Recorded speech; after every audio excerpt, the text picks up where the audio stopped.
Baik. Oke. Assalamualaikum warahmatullahi wabarakatuh. Selamat siang, apa kabar siswa pejuang TA yang hebat? Apa kabar kalian? Suara ibu jelas? Alhamdulillah Ibu. Jelas, Baik. Bu. Jelas Ibu.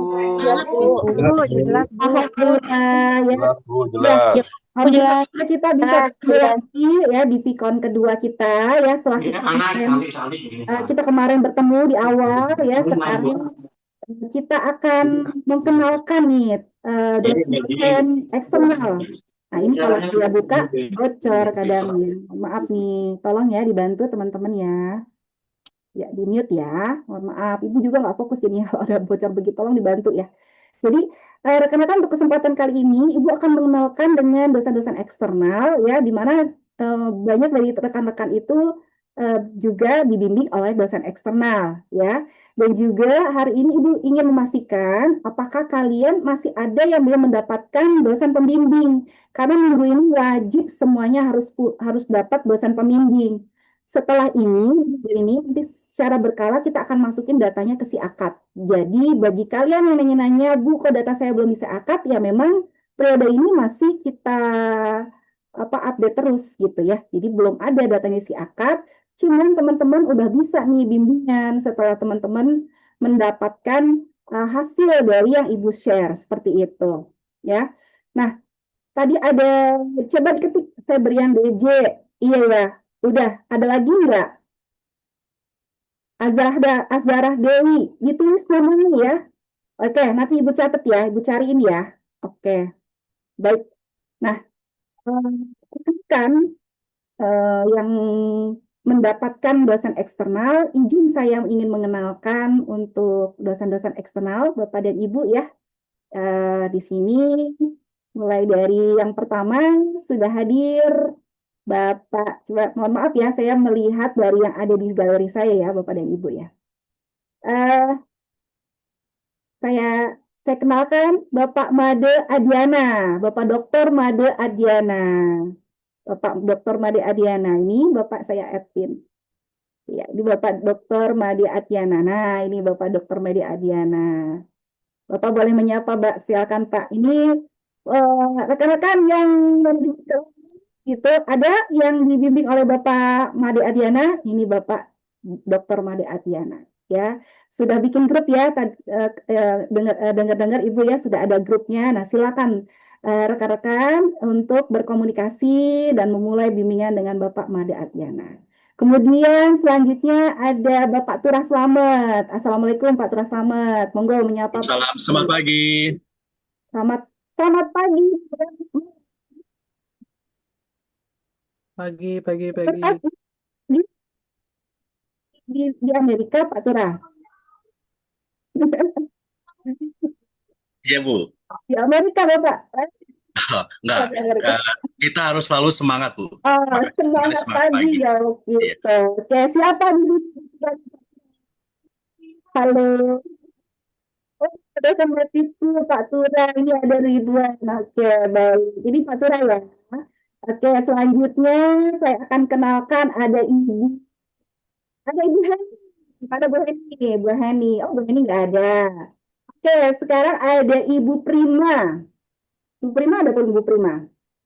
Ada Bu Prima. Masih adakah Bu Prima? Oke, mau siapa nih? Saya nggak ketemu nih. Saya nggak ketemu. Masih ada Pak Cuhendra? Sudah keluar ya? Siapa lagi nih dosen-dosennya? Masih ada dosen siapa lagi nih? Saya nggak ketemu nih, saking banyaknya Bapak Ibu. Oke, oke ada Pak. Ada siapa yang mau mengenalkan? Ada dosen-dosen eksternal? Pak Yuyun kayaknya tadi ada, Bu. Ya. Kalau dosen pemasaran, siapa anak Ibu Meli? Ada anak Ibu Meli di sini? Anak Ibu Meli. Nah, ini Iya, selamat siang ada Bu. semuanya. Ada 26 nih ya yang sudah menghubungi nih. Ya, ini Mantap. anak Ibu Meli nih ya, Bu Meli berkotok deh, Siap-siap. domain pemasaran. Ada lagi? Silakan. Ada lagi? Siapa lagi dosen eksternal bisa dibantu? Bu Mela. Oke, Assalamualaikum. Halo, halo, pejuang TA. Siapa nih? Di resen aja Pak, jadi biar saya pin. Maaf, izin. Pak siapa tuh? Ini Pak.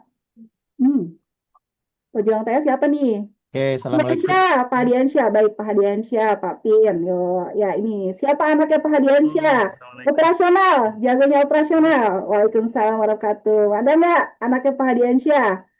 Ini anaknya Pak Hadiansyah, yuk coba lesen. Wah, ini Pak Hadiansyah. Operasional ya, silakan. Ya teman-teman sudah ketemu ini Pak Hadiansyah ganteng ya, dosennya. Nah, silakan nanti komunikasi operasionalnya beliau welcome kuantitatif oke ya Pak ya, kualitatif oke. Oke. Kualitatif monggo didiskusikan dengan Pak Hadiansyah ya.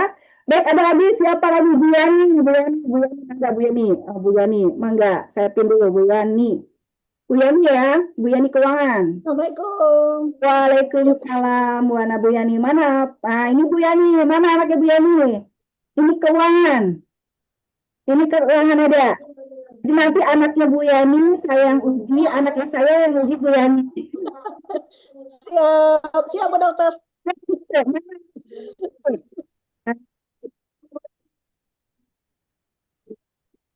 Ya, ada lagi siapa selain Bu Yani? Pak Yuyun Topik ya, Pak Yuyun ahlinya SDM. Mana Pak Yuyun? Nah, mana anaknya Pak Yuyun? Mana anaknya Pak Yuyun? Oke.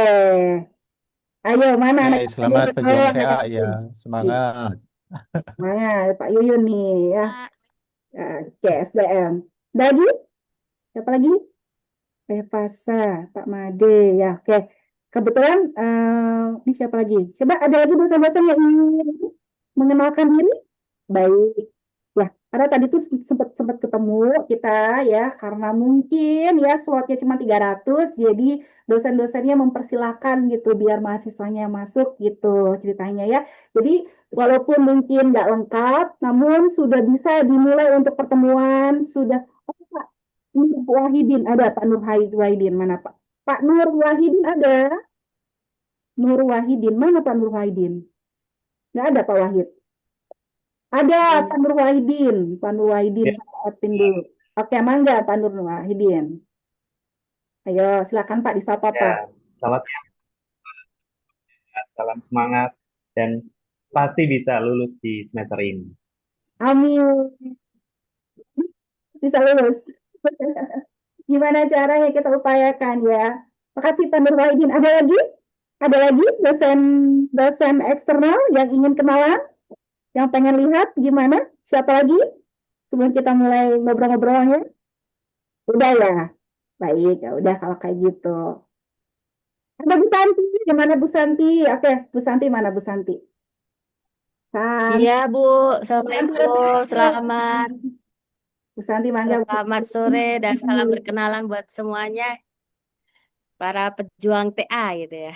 Ya, beliau adalah ahli pemasaran dan juga SDM. Siapa anaknya Bu Santi? Ayo coba ya. Sudah buat grup kan bersama dengan Bu Santi. Makasih banyak Bu Santi sudah bergabung dengan kita. Ya, selamat sore Bu. Selamat sore. Ada lagi? Ada lagi? Ada lagi? Aturan ya? Sudah tadi ya? Siapa lagi tuh? Siapa lagi tuh yang belum saya panggil? Oke. Pak Hamdani. Pak Hamdani ada? Pak Hamdani? Paham? Pak Hamdani ada? Pak Hamdani nggak ada. Oke. Baiklah. Saya sebenarnya nunggu Elvira nih ya. Elvira. Jadi saya mengundang kakak kelas kalian ya yang kemarin dia mendapatkan the best student. Oh, ini dia nih. Oke, Bu tidak join ke maksimum capacity. Izin, boleh nggak? Masuk. Boleh nggak nih? Masuk sebentar dulu si kakak ini. Ayo masuk.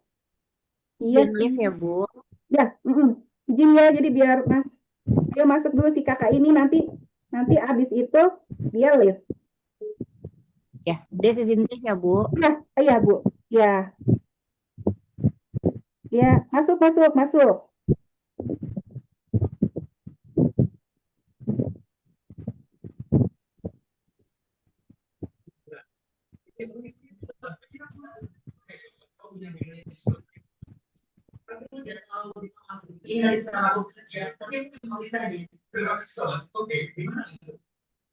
Ya, tolong dulu sebentar dikosongin sedikit. Aduh, masih ada nih si Elvira biar masuk.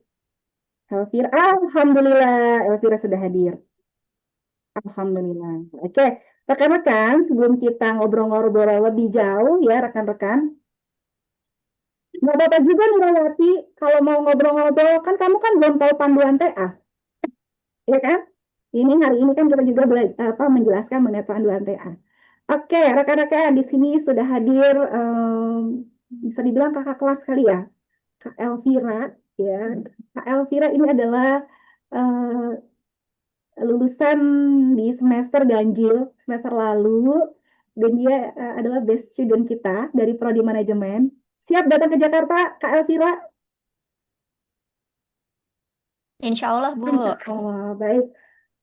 Kak Elvira bisa hadir hari ini. Harapan Ibu, Kak Elvira bisa bercerita ya mengenai pengalaman Kak Elvira sejak awal bimbingan dengan Prof. Rus sampai di akhir Kak Elvira sidang seperti apa. Monggo silakan. Lagi batuk. Monggo Kak Elvira. Oke, terima kasih banyak Bu Silvana atas waktunya. Selamat sore buat teman-teman. Semoga semangatnya membara ya di semester TA ini. Fun fact teman-teman, kalau buat aku sendiri izin pakai aku, semester akhir itu adalah semester yang paling nyantol gitu di otak belajarnya waktu kuliah ya gitu. Soalnya kita benar-benar serius gitu buat mengerjakan. Nah, jadi sedikit cerita izin Bu Silvana. eh untuk tugas akhir aku sendiri, kemarin itu alhamdulillah aku menggunakan pendekatan mixed method ya teman-teman gitu. Jadi aku menggunakan kuantitatif dan kualitatif. Jadi dua-duanya gitu. Kenapa menggunakan mixed method ini? Karena satu, eh yang aku teliti kebetulan cukup baru tentang ambidexterity di level tim. Kalau teman-teman pernah dengar ambidexter atau ambidextrous organization, sekarang lagi in banget ya gitu. Nah, kebetulan aku meneliti itu, dan kemarin kenapa sebenarnya waktu awal itu dari prodi hanya ada dua opsi, yaitu kuanti dan kuali. Dan kebetulan aku cukup ngotot teman-teman untuk mixed method karena memang eh, kebetulan aku merasa penelitian ini bisa dilakukan mixed method karena ya belum ada penelitian sebelumnya. Terus aku juga ingin lebih menggali gitu, bagaimana sih fenomena ini dirasakan berdampak positif gitu, bukan hanya berdasarkan subjektivitas tapi juga by number gitu ya, by angka gitu. Nah, teman-teman, kenapa begini? Mungkin teman-teman kan sekarang sedang mencari judul atau sedang propose judul dengan metodenya juga gitu. Saran aku yang perlu teman-teman perhatikan adalah teman-teman memahami betul gitu fenomenanya apa sih yang sebenarnya teman-teman pengen uji gitu kan, pengen pengen lihat gitu. Nah, dari fenomena yang teman-teman rasakan atau teman-teman curious gitu ya. Ini kenapa sih kok bisa seperti ini? Nah, nanti teman-teman akan bisa merumuskan gitu. Kalian pengen meneliti apa? Lalu sampaikan deh ke dosen pembimbing gitu. Sebenarnya dosen pembimbing di Unsia nggak pernah tidak mendukung ya gitu untuk kepengenan teman-teman, asal standpointnya teman-teman itu clear gitu. Tahu nih teman-teman mau membahas ini gitu, dan lebih baik lagi sudah ditunjang dengan beberapa penelitian terdahulu kalau teman-teman sudah mempelajari gitu ya, belajar jurnalnya 1 sampai 5 jurnal untuk mendukung fenomena teman-teman itu penting banget gitu. Jadi biar dosen pembimbing itu paham gitu teman-teman maunya seperti apa gitu. Terus nanti pasti bakal dibantu. Tuh. Terus yang kedua adalah em, karena ini berkaitan dengan instansi ya teman-teman. Aku kemarin kesalahanku hampir aja aku kesusahan menulis TA itu karena aku terlambat untuk mengajukan izin untuk meneliti di perusahaan gitu. Ternyata aku baru tahu bahwa setiap perusahaan itu punya peraturan berbeda tentang pengajuan penelitian.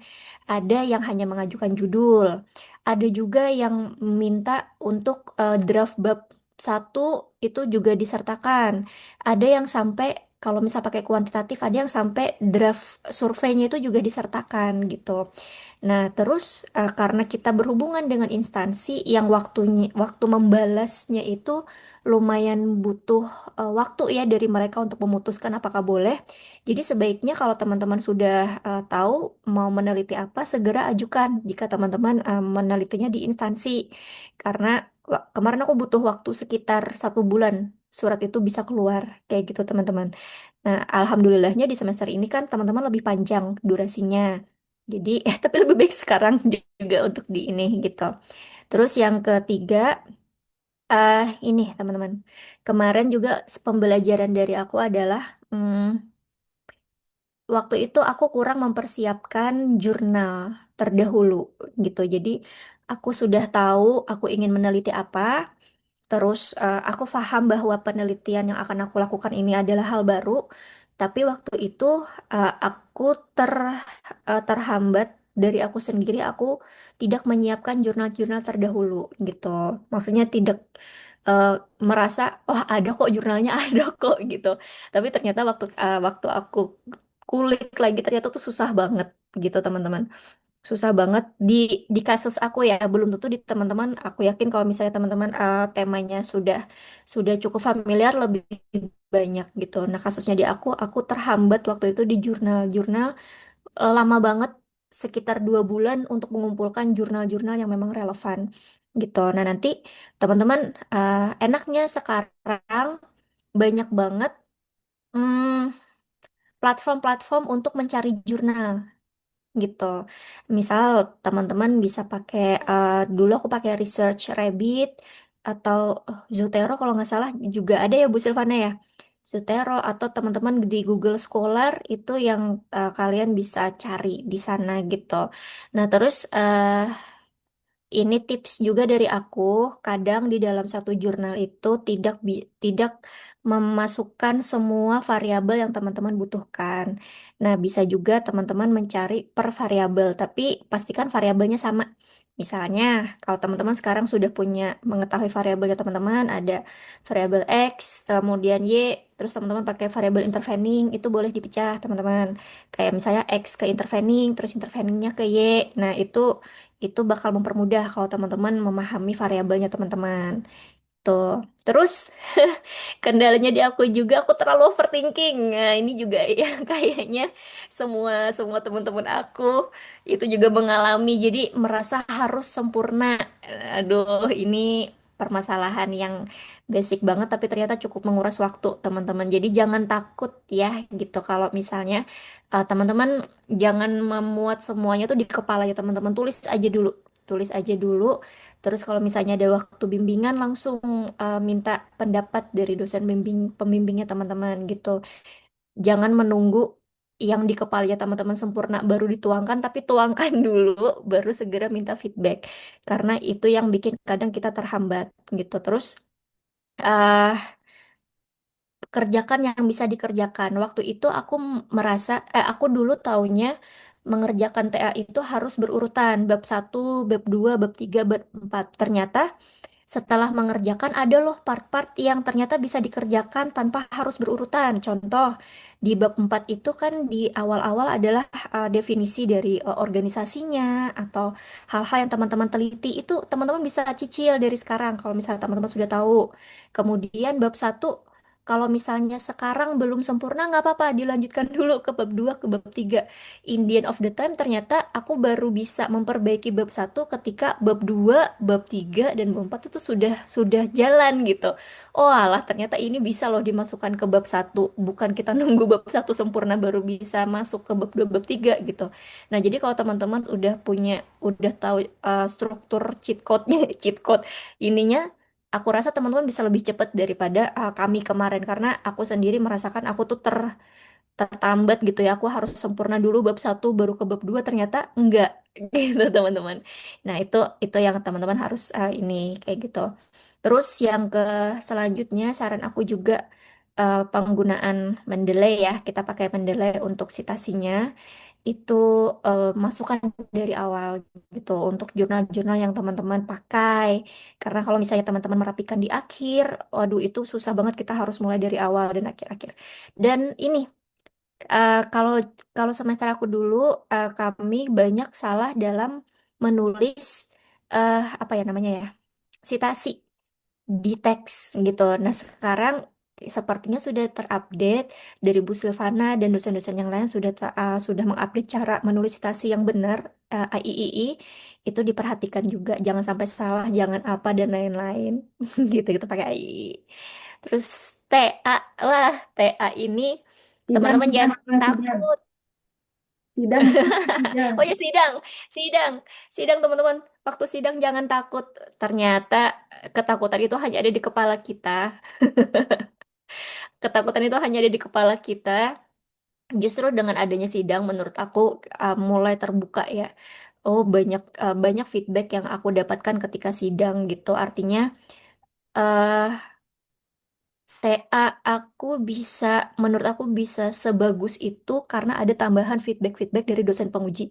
Aku baru kepikiran gitu. Oh iya ya, kenapa? Maksudnya, oh iya ya dari dosen penguji itu dapat dapat masukan seperti ini dan itu make sense gitu. Dan itu bikin kita lebih mudah lagi untuk menyempurnakan TA kita. Dan kebetulan dosen penguji aku ada Bu Silvana ya, gitu. Ada Bu Silvana sendiri. Em, terus Alhamdulillah kemarin ketika aku total-total revisi aku sebenarnya bukan revisi tapi penambahan agar lebih bagus lagi TA-nya. Alhamdulillah aku total-total kemarin ada 15 halaman. Tapi bagus, tapi maksudnya tuh make sense semua gitu. Oh iya ini perlu ditambahkan, ini biar lebih bagus tambahkan jurnal ini dan lain-lain tuh keren. Jadi jangan takut sidang, justru itu bikin kita lebih terbuka gitu atas TA yang sudah kita tulis gitu. Ternyata bagus nih kalau ditambahin seperti ini, dirubah seperti ini. Jadi semangat. Sidang di prodi manajemen menegangkan, menakutkan, atau gimana yang Elvira rasakan? Tidak sama sekali ya Bu ternyata gitu. Awalnya awalnya aku dan teman-teman aku pikir sidang itu bakal kayak dimarahin gitu ya, disalah-salahin ternyata enggak. Jadi aku punya beberapa teman yang dari semester 1 sampai sekarang cukup banyak gitu kan dan kita sering banget sharing. Dan aku termasuk yang terakhir, sidangnya termasuk terakhir, giliran terakhir gitu. Terus teman-teman dari semuanya nggak ada yang bilang susah sidang kayak ya udah sidang aja itu dikasih pendapat, bu enak banget nggak dimarahin. Itu cuma dalam pikiran kamu doang Elvira gitu. Sidang aja udah enak banget gitu. Jadi teman-teman jangan takut sidang, lebih bagus, lebih cepat sidang, lebih enak, lebih nggak kepikiran. So semangat seperti itu Bu Silvana mungkin. Luar biasa. Beri tepuk tangan virtual dulu dong ya. Kak Elvira. Bisa. Cocok kan sebagai best student ya. Jadi semester ini kita itu bakal punya hajatan yang luar biasa. Jadi semester ini selain kita adalah prodi dengan lulusan terbanyak ya. Dan yang menjadi panitia adalah di prodi manajemen. Makanya kita bahagia banget yang speech ada Kak Elvira besok. Siapkan speechnya ya. Diana yang cantik. Nggak usah Diana juga udah cantik Elvira.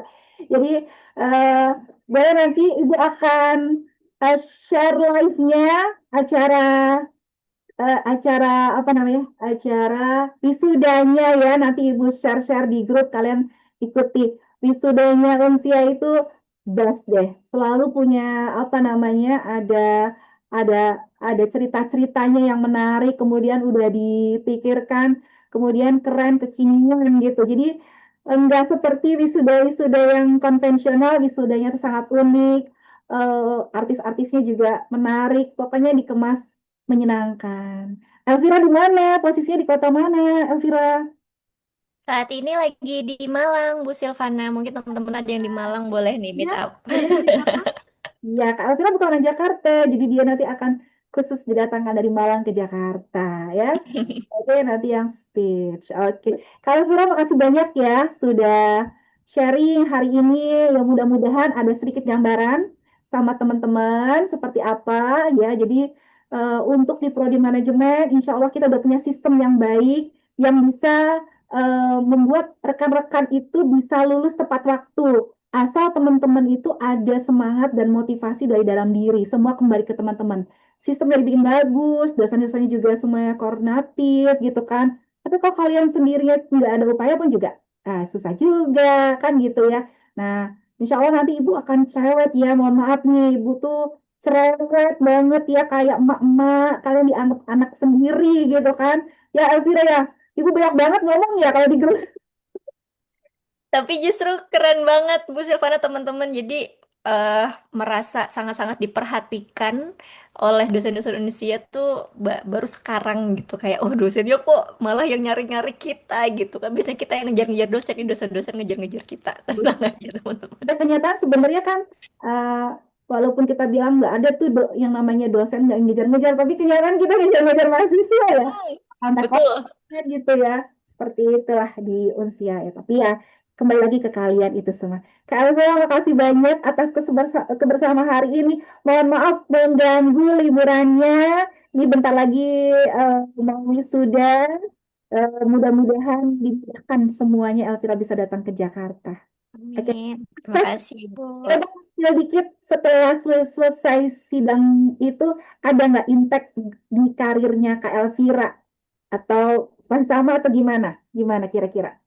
Oke, jadi kebetulan S1 manajemen ya. betul S1 manajemen dan kebetulan teman-teman aku juga kerjanya termasuk inline ya. Jadi aku kerja di bisnis konsultan juga dan yang aku teliti pun juga memang dari implementasi di klien-klien ya gitu. Justru yang jadi serunya adalah karena banyak pihak juga yang membantu untuk jawaban survei, kemudian interview. Jadi di akhir waktu sidang itu banyak yang menanyakan Bu Silvana gimana hasilnya gitu ya. Maksudnya hasilnya di sini bukan hasil seorang Elvira yang mengerjakan tugas, tapi hasil dari penelitian itu apakah sesuai nih dari yang kami rasakan dan hasil yang tertuang gitu ya di ini dan akhirnya itu juga menjadi feedback bagi kami sendiri di perusahaan kami dan juga perusahaan klien. Jadi hasil yang terkeluar tuh Bu Silvana ternyata relate banget dengan di lapangan gitu. Oh ya betul nih, ini yang memang kami rasakan gitu. Lalu akhirnya muncullah apa namanya banyak banyak solusi-solusi di sana ya, entah itu perbaikan sistem, kemudian perbaikan cara berinteraksi di organisasi-organisasi yang kami teliti gitu. Ternyata impactnya itu saya pikir kan awal cuma oh ini tentang penelitian formalitas aja gitu kan. Ternyata itu berdampak. Jadi ya tadi buat teman-teman kalau misalnya emang meneliti di instansi ya ajukan ajukan yang memang benar-benar teman-teman menjadi kekepoan ya teman-teman gitu. Ternyata itu berdampak loh untuk organisasi yang kita teliti gitu. Itu itu buat saya wah ini menurut saya double killer banget. Saya maksudnya saya dapat ilmu kemudian ternyata tuh berdampak di lapangan. Saya happy banget sih Bu untuk penelitian ini gitu. Iya, dan juga Elvira udah sempat ikut international conference ya dengan penelitiannya ya. Betul, betul. Iya, saya lupa. Ya, teman-teman ada international conference juga di Unsia dan semoga nanti di semester ini ada lagi eventnya. Terus teman-teman ada yang terpilih tuh keren banget juga. Oke, udahlah, tepuk tangan lagi deh Mbak Elvira. Oke, makasih banyak Elvira sudah berbagi pengalamannya. Terima kasih sudah meluangkan waktu untuk adik-adik kita ya. Semangat kan teman-teman ya. Sudah lari Kakak Elvira langsung nih yang malam. Jadi teman-teman nanti yang di prodi manajemen kita sudah mengupayakan yang terbaik, tinggal teman-teman aja jalani ya. Oke Kak Elvira, terima kasih banyak Kak Elvira boleh melanjutkan kembali aktivitasnya. Kita mau ngobrol-ngobrol tentang panduan. Ini masih awal nih, baru dibagi dosen pembimbingnya Kak Elvira. Terima kasih banyak. Agak Terima kurusan kasih Elvira lagi. sekarang ya, agak kurusan ya. Wah, Biar Masya Allah, Alhamdulillah. kebaya masuk. Biar muat Bu kebayanya. Oke deh, terima kasih banyak Kak Baik Elvira. Bu. Sore teman-teman. Oke, baik. Rekan-rekan semuanya, Ini ini ya kan nggak aku mute kan, semuanya nggak aku mute kan, jadi kan bisa ngobrol-ngobrol kita ya. Baik, sebelum kita masuk kepada sesi panduan, ya, boleh dong mungkin sekitar 5 menit untuk sharing-sharing hal terkait pembagian pembagian apa namanya pembagian dosen pembimbing ataupun ada yang ingin kalian mungkin tanyakan, silakan sekitar 5 menit. Ada nggak mau nanya-nanya dulu sebelum kita masuk ke panduan, jadi biar jelas bagian-bagiannya gitu. Karena nanti kalau bicara panduan nanti lain lagi pertanyaannya. Ada nggak yang mau nanya? Nih, boleh, silakan. Ini ada yang raise hand. Mau nanya? Kalau nggak ada, Dini Fatmawati mau tanya. Dini? Ada Dini? Teman-teman? Nggak ada? Silakan. Bertanya dulu nggak sebelum Ibu akan mulai dengan panduan? Jadi teman-teman ya, terutama mungkin kemarin kan sudah disosialisasikan mengenai topik penelitian. Nah, itu semuanya terkembali lagi kepada dosennya masing-masing ya. Jadi kalau teman-teman misalnya katakanlah punya punya ide ya, ataupun katakanlah punya sudah mulai untuk meneliti lah katakan gitu. Terus kemudian teman-teman ingin coba sampaikan nih sudah pernah melakukan ini, sudah sampai sini gitu. Dikomunikasikan kepada dosennya gitu. Tetapi alangkah lebih baik ketika mau komunikasi teman-teman sama dosennya jangan sampai full udah ngambil data, udah bikin bab 4 jangan. Ya, kalau begitu kan berarti kan istilahnya nggak dibimbing nantinya. Teman-teman minimal teman-teman punya latar belakang dulu deh gitu. Jadi menyampaikannya minimal punya latar belakang, punya referensi kan gitu ya. Jadi jangan jebret nih udah jadi, jangan gitu. Itu biasanya kurang berkenan ya. Jadi kalau ini teman-teman ya di ini juga ya punya strategi gitu ya teman-teman.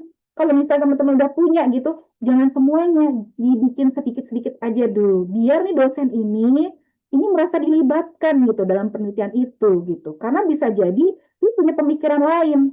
Nah, kalau teman-teman itu memberikan langsung udah pakai data, udah langsung pakai pembahasan gitu. Soalnya teman-teman minta ACC gitu kan. ACC untuk sidang atau apa gitu. Jadi keterlibatan dari dosen itu kayak seperti di nggak di itu diindahkan gitu. Jadi nggak yang dianggap gitu seperti itu. Jadi teman-teman kalau ini dijaga gitu, jangan semuanya gitu. Nih saran saya seperti itu. Bisa jadi teman-teman tidak diterima, ya kan? Artinya kan nanti biar nggak terlalu sakit hati, tapi kalau diterima, setidaknya dosen itu merasa dia pun juga akan memberikan sumbangsi gitu. Kan juga nanti misalnya datanya nanti teman-teman ternyata udah, nanti teman-temannya tanya sama dosennya, gimana begitu proses pengambilan data, sampel populasi seperti apa, nanti tanya arahannya seperti apa gitu. Jadi jangan mendahului ya gitu. Jadi biar by proses semuanya gitu teman-teman. Nah, ada beberapa dosen termasuk saya ya. Ini adalah saya biasanya akan lebih mengarahkan kepada minat saya, penelitian saya gitu. Jadi teman-teman yang saya bimbing kan kemarin sempat saya bikin voice note gitu bimbingan saya pengen mengarahkan memang pure ke manajemen keuangan yang di mana saya itu sudah meneliti di situ gitu. Jadi kalau misalnya teman-teman meneliti sesuai dengan tupoksinya teman-teman, bisa nggak teman-teman linkkan dengan teori-teori manajemen keuangan, kan kebetulan keuangan ya, atau teori-teori manajemen di mana kan ada 4 teori manajemen sesuai dengan peminatan kamu. Kalau kamu tuh misalnya punya topoksi di kantor gitu, kamu punya data di kantor, bisa nggak teman-teman misalnya teman-teman manajemen SDM ya, teman-teman bisa nggak kaitkan ini fenomena ini terhadap teori-teori di manajemen SDM seperti itu ya. Itu mungkin bisa, akan kemungkinan besar juga akan diterima juga gitu. Namun kalau memang tidak bisa dikaitkan, apalagi tidak didukung oleh penelitian-penelitian terdahulu, biasanya akan kecil kemungkinan diterima, begitu teman-teman. Nah, silakan teman-teman yang mungkin sudah bimbingan yang pertama, ya mungkin udah bimbingan pertama minggu ini gitu, atau yang mau bimbingan besok kan gitu, mulai dipikirkan nih gitu kan. Nah, dilihat kembali Kalau yang kemarin kan teman-teman sosialisasi di internal ya, dosen internal kan sudah lihat nih, oh tema-tema ini yang disenangi nih sama dosen ini tertentu. Nah, kalau teman-teman dapat eksternal, silakan teman-teman juga bisa teman-teman cari penelitian-penelitian yang mungkin katakanlah teman-teman apa ya, contohnya SDM kan gitu. Kira-kira teman-teman mau pengen meneliti ke arah mana gitu. Dan kemarin pesan kuncinya adalah jangan kinerja terus gitu. Contoh Kak Elvira tadi itu SDM loh. Kak Elvira tadi SDM bukan marketing ya. Dia SDM. Pembimbingnya Prof. Rus. Prof. Rus itu SDM. Tapi dia bisa meneliti bukan kinerja gitu. Nah, seperti itu. Jadi mindsetnya jangan ngegampangin juga gitu. Jadi kalian coba men-challenge diri kalian gitu dengan tema-tema yang mungkin nggak biasa gitu, tema-tema yang unik. Agar supaya prodi kita ini memiliki variasi penelitian yang kaya gitu ya. Jangan-jangan itu terus. Dan semester ini memang ya banyak banget SDM-nya gitu. SDM-nya memang banyak. Nah, jadi pesan saya untuk teman-teman yang SDM lebih bisa menggali lagi, jangan variabel-variabelnya Y-nya ya, terutama Y-nya. Itu kan utamanya masalah itu masalah yang terjadi itu kan fokusnya Y kan gitu. Y-nya jangan itu terus, jangan yang jenuh, ganti yang lain kan gitu. Tapi kalau keuangan biasanya lebih variasi lebih banyak ya, pemasaran lebih banyak, operasional apalagi gitu kan. Nah yang agak jenuh tuh memang SDM. Padahal sebenarnya SDM itu sudah banyak gitu ya. Tapi penelitian-penelitian tersedia itu kayaknya nggak sebanyak 3 konsentrasi yang lain gitu. Jujur aja, source-nya memang nggak terlalu banyak gitu untuk penelitian-penelitian yang kebaruan gitu kalau di SDM seperti itu ya. Oke, kalau nggak ada yang bertanya, saya izin langsung ke ini ya, ke bentar ya. Mana tadi itu? Oke, rekan-rekan sudah bisa kan mengakses link serba-serbi ya, rekan-rekan ya? Link serba-serbi ya kan? Sudah Bu, sudah Bu. Ya, Bu. Link serba-serbi ini sebenarnya adalah guidance buat teman-teman semua ya. Jadi di sini baik ini informasi lengkap di sini ya. Nah, dimulai dari contoh TA teman-teman. Nah, ini contoh TA sudah saya update ya, udah banyak teman-teman bisa lihat tuh banyak tuh. Jadi kemarin cuma 4 ya. Ini sekarang banyak SDM, pemasaran tuh sama dengan marketing ya. Oke, SDM, pemasaran, kemudian keuangan, gitu, operasional ada semua di sini. Ini dipilihkan dari yang punya nilai tinggi ya teman-teman, gitu, unik-unik ya. Nanti juga akan saya tambahkan gitu sesuai dengan pesanan dari dosen-dosen pembimbing. Bu, tolong tambahkan ini nanti saya akan tambahkan ya teman-teman. Nih, lengkap di sini silakan teman-teman lihat, boleh teman-teman contoh. Tapi tolong ya jangan ngambil tanda tangan ya. Nih, maaf, saya tuh nggak sempet ya. Tadinya kan saya pengen potong nih tanda tangan. Ini kan ada tanda tangan, nih kan. Ini ada tanda. Tapi saya nggak sempet ya teman-teman memotong tanda tangan. Waktu saya tuh sangat padat sekali. Jadi saya nggak sempet nih potong-potong. Nah, termasuk juga lampiran, tolong ya jangan mengkopas data ya. Karena ini nanti kalau ketahuan langsung kena etika ya. Jadi saya tahu nih berapa ini saya bisa cek ya kok datanya sama kan gitu ya. Tolong ya ini nggak boleh ngambil data ini. Nah ini saya nggak sempat potong, harusnya dipotong nih lampiran ini. Nah, tapi enggak lah, saya percaya sama ini kalian ya. Saya percaya dengan kalian punya harga diri, kalian punya kemampuan bisa lebih dari contoh-contoh ini. Jadi kalian nggak boleh ngambil data yang sudah ada. Ya, kalian nggak boleh. Ya, nanti bisa dilihat, dicocokkan sama dosen pembimbingnya. Oh, data ini udah pernah diambil. Oh, datanya sama, nggak boleh. Ya, nggak boleh. Gitu ya. Nah, terus kemudian di sini, nah kayak teman-teman. Di serba-serbi ini ada master ya teman-teman. Master software. Nih, master ya teman-teman. Di sini bisa lihat nih, ini master. Ada Evius, ada Listrel, Smart PLS, tuh. Siapa yang udah install? Install. Nah, minimal kalian install tuh Smart PLS ya, SPSS. Kalau keuangan Stata, tuh Evius, nah kan gitu. Minimal itu. Kalau teman-teman ingin pakai publish or perish, bisa pakai install ini, kan gitu. Ini Stata ya. Nih, tuh. Ya. Selain master software, juga ada di sini ada, nah ini teman-teman ada sistematika prodi manajemen. Nah, ini yang kita mau pengen bahas. Kita akan bahas ini hari ini. Ya, sistematika ya. Sistematika di sini ya memang masih selalu diperbaiki, selalu diupdate ya. Cuman minimal ini sudah cukup lah ya sebagai gambaran kalian. Jadi penulisan laporan tugas akhir itu minimal 30 halaman, maksimal 100 halaman. Di halaman inti yaitu halaman 1 sampai halaman 5 ya. Di halaman utamanya saja itu nggak boleh lebih dari 100. Ya, sebelum ujian ini ya teman-teman ya. Sebelum sidang ya, sebelum sidang. Karena kan nanti kalau terlalu banyak juga yang akan dibaca oleh penguji gitu ya. Jadi jangan lebih dari 100. Tapi nanti ketika sudah revisi ya, mau lebih dari 100 boleh, tapi kan paling nggak lebih tambah-tambah sedikit gitu. Jadi ketika sekarang teman-teman tolong jangan terlalu banyak, maksimalnya 100 halaman isinya kan gitu ya. Kemudian dibagi menjadi bagian awal ya, pada bagian awal itu ada cover. Nah, cover itu ada template-nya gitu kan. Ada lembar originalitas, pengesahan, abstrak, bahasa Indonesia, bahasa Inggris, pengantar, kata pengantar, daftar isi, daftar tabel, daftar gambar. Ketentuannya sudah ada ya kan. Di bagian isi rekan-rekan, di bagian isi yaitu bab 1 sampai bab 5. Di bab 1 sampai bab 5 penamaan atau judul dari TA kita itu berbeda, nggak sama seperti di tempat lain.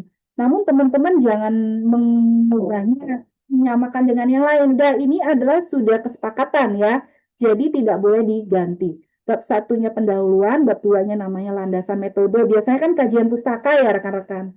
Atau tinjauan teori ya, atau apa gitu kan. Bab 2-nya ya kajian teori gitu kan. Kalau biasanya kalau ini landasan metode. Bab 3-nya adalah implementasi metode usulan. Biasa kan metodologi penelitian ya kan gitu ya. Bab 4-nya sama ya, hasil dan pembahasan. Biasanya ini hasil dan analisis. Bab 5-nya simpulan dan saran. Teman-teman nggak boleh merubah nama ini. Ya, nama ini harus tetap sama ya. Karena ini juga nanti akan mempengaruhi penilaian teman-teman ketika ujian. Begitu. Nanti ketika ujian ada aspeknya. Aspek yang pertama adalah naskah artikelnya ini apakah sesuai panduan, apakah sudah sesuai gitu kan. Yang kedua itu adalah presentasi ya, tampilan teman-teman itu 20% dan 30% adalah pemahaman teman-teman. Jadi bagaimana teman-teman menjawab pertanyaan. Itu nanti kita ada sosialisasi khusus ya ketika sidang ya gitu teman-teman. Nanti ada waktu pertemuan kita sidang. Ada sosialisasi lagi ya. Nah, mudah-mudahan saya tidak lupa untuk menyiapkan yang 1000 ya. Ini hari ini lupa.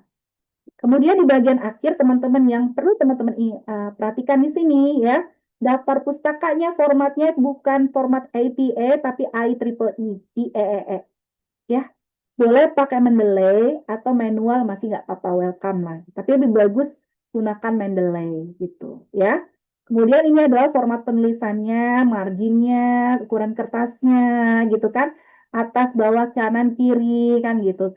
Jenis hurufnya, berapa poin gitu kan, apa namanya karakternya kan gitu, judul babnya berapa poin, spasinya berapa, 1,5 kan gitu ya teman-teman. Nah ini kita lihat baca sendiri ya begitu.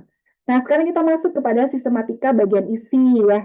Nah untuk bagian penelitian kuantitatif ini banyak nih ya mahasiswa yang mengambil kuantitatif ya. Kuantitatif banyak mahasiswa kalau nggak salah mungkin hampir, kalau nggak salah menurut aku 90% kali ya, 900-an itu kuantitatif gitu ya, lebihnya kualitatif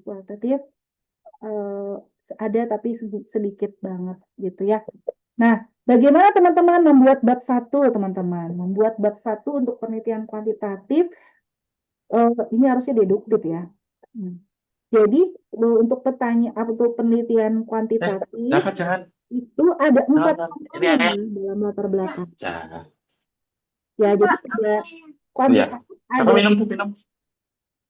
untuk kuantitatif ada 4 komponen ya dalam latar belakang yang ada di bagian latar belakang. Yang pertama adalah harus menjelaskan mengenai fenomena masalah. Ya, apa masalah yang terjadi gitu terhadap variabel penelitiannya Y-nya. Jadi masalah itu sebenarnya di Y-nya. gitu. Oh, kamu melihat sebenarnya mungkin ada yang namanya ketidakpuasan dari konsumen gitu kan katakan. Ketidakpuasan konsumen merek HP tertentu gitu kan.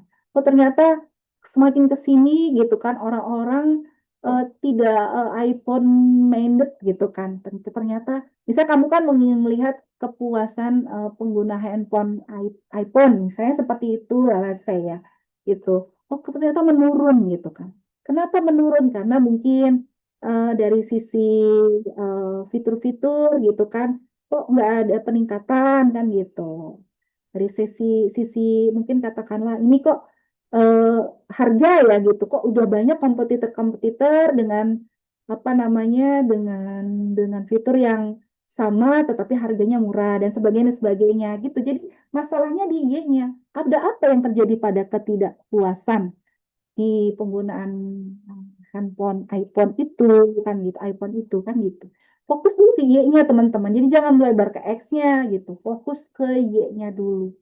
Nah, setelah teman-teman ketemu masalah yang terjadi di Y, teman-teman nanti mencari data empiris ya. Data empirisnya apa? Data empiris ada data yang terkait sama masalahnya di Y-nya itu. Oh, ternyata kalau kita mau lihat, kita bisa lihat dari mungkin katakanlah tingkat apa berapa persentase pembelian dari iPhone di Jakarta Selatan misalnya kayak gitu. Oh, ternyata ada penurunan. Oh, berarti nih memang ada indikasi ketidakpuasan terhadap penggunaan konsumen iPhone. Let's say begitu. Jadi harus ada datanya teman-teman. Kita lihat datanya. Oh, datanya tiap bulan ternyata menurun nih gitu kan untuk merek tertentu kan gitu. Jadi kalau ada datanya. Kalau nggak ada datanya, teman-teman bisa melakukan namanya survei awal. Ya, teman-teman bisa melakukan survei awal gitu. Teman-teman melakukan observasi sendiri gitu kan. Oh, ternyata dari sekian sampel gitu teman-teman melihat yang menggunakan iPhone gitu kan di instansinya teman-teman gitu kan. Oh, mereka memang kalau ini mungkin jika ditawarkan merek yang terbaru mereka nggak terlalu berminat gitu kan. Apa gimana gitu. Karena apa? Karena apa? Nah, itu bisa. Kalau tidak ada datanya, teman-teman bisa melakukan observasi di awal, survei awal gitu. Yang pertama tadi apa? Fenomena masalah. Yang kedua harus ada didukung oleh data empiris. Yang ketiga adalah didukung oleh teori. Jadi variabel-variabel Y ini kita cari apa sih variabel-variabel yang mempengaruhi variabel Y. Berlandaskan teori. Jangan berlandaskan hanya dari penelitian terdahulu. Tapi harus ada teori grand teorinya apa. Saya pakai teori apa? Marketing mix ya. Itu saya bukan ahlinya dari pemasaran ya. Oh, marketing mix dari siapa gitu kan.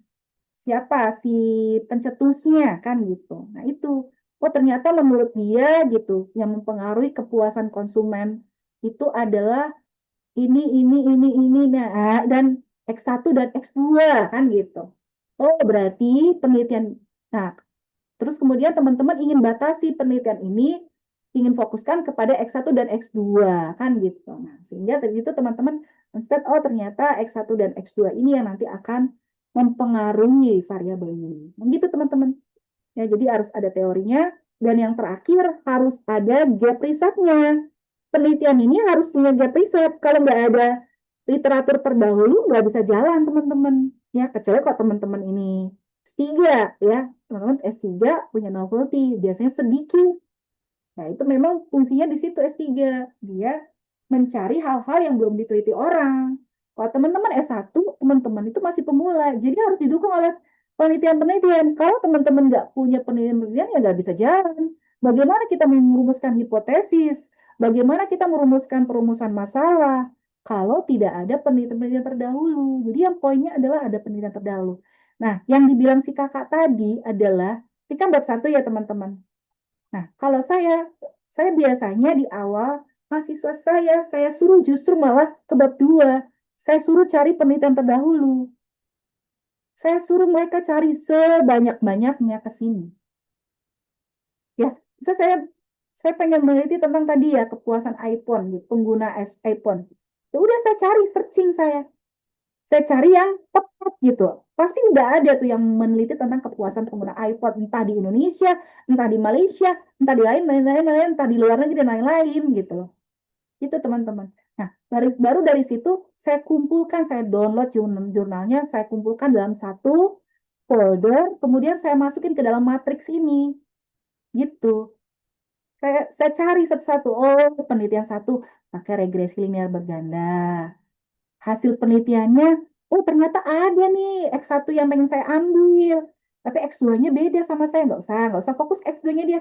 Ambil yang ada yang kita mau. Oh, berarti si X1 ternyata berpengaruh positif nih terhadap Y. Tulis di sini. X2-nya nggak usah ditulis. Pokoknya tulis yang sama kita. Jadi kagak usah semuanya kamu tulis. Enggak. Yang ada hubungan sama kita. Oh, berarti di sini informasinya X1 berpengaruh terhadap Y. Berpengaruh positif. Ya udah.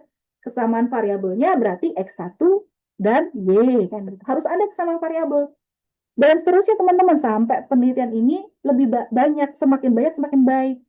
Nah baru dari situ ya variabel-variabelnya harusnya nambahin variabel. Kalau saya biasanya nambahin satu kolom lagi ya.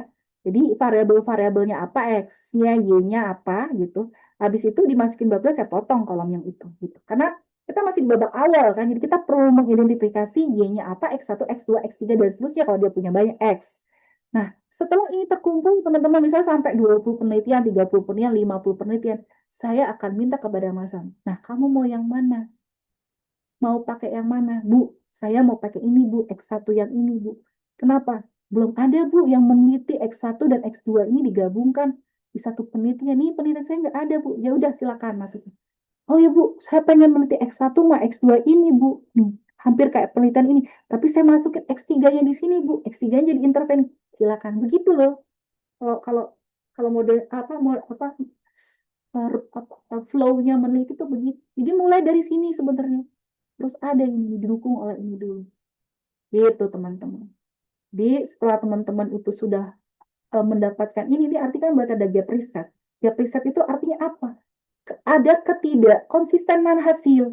Oh ternyata di sini yang pertama tadi ya kan X1 berpengaruh positif terhadap Y. Ternyata di kedua tidak berpengaruh ternyata X1. Yang ketiga ternyata berpengaruh negatif, kan nggak konsisten.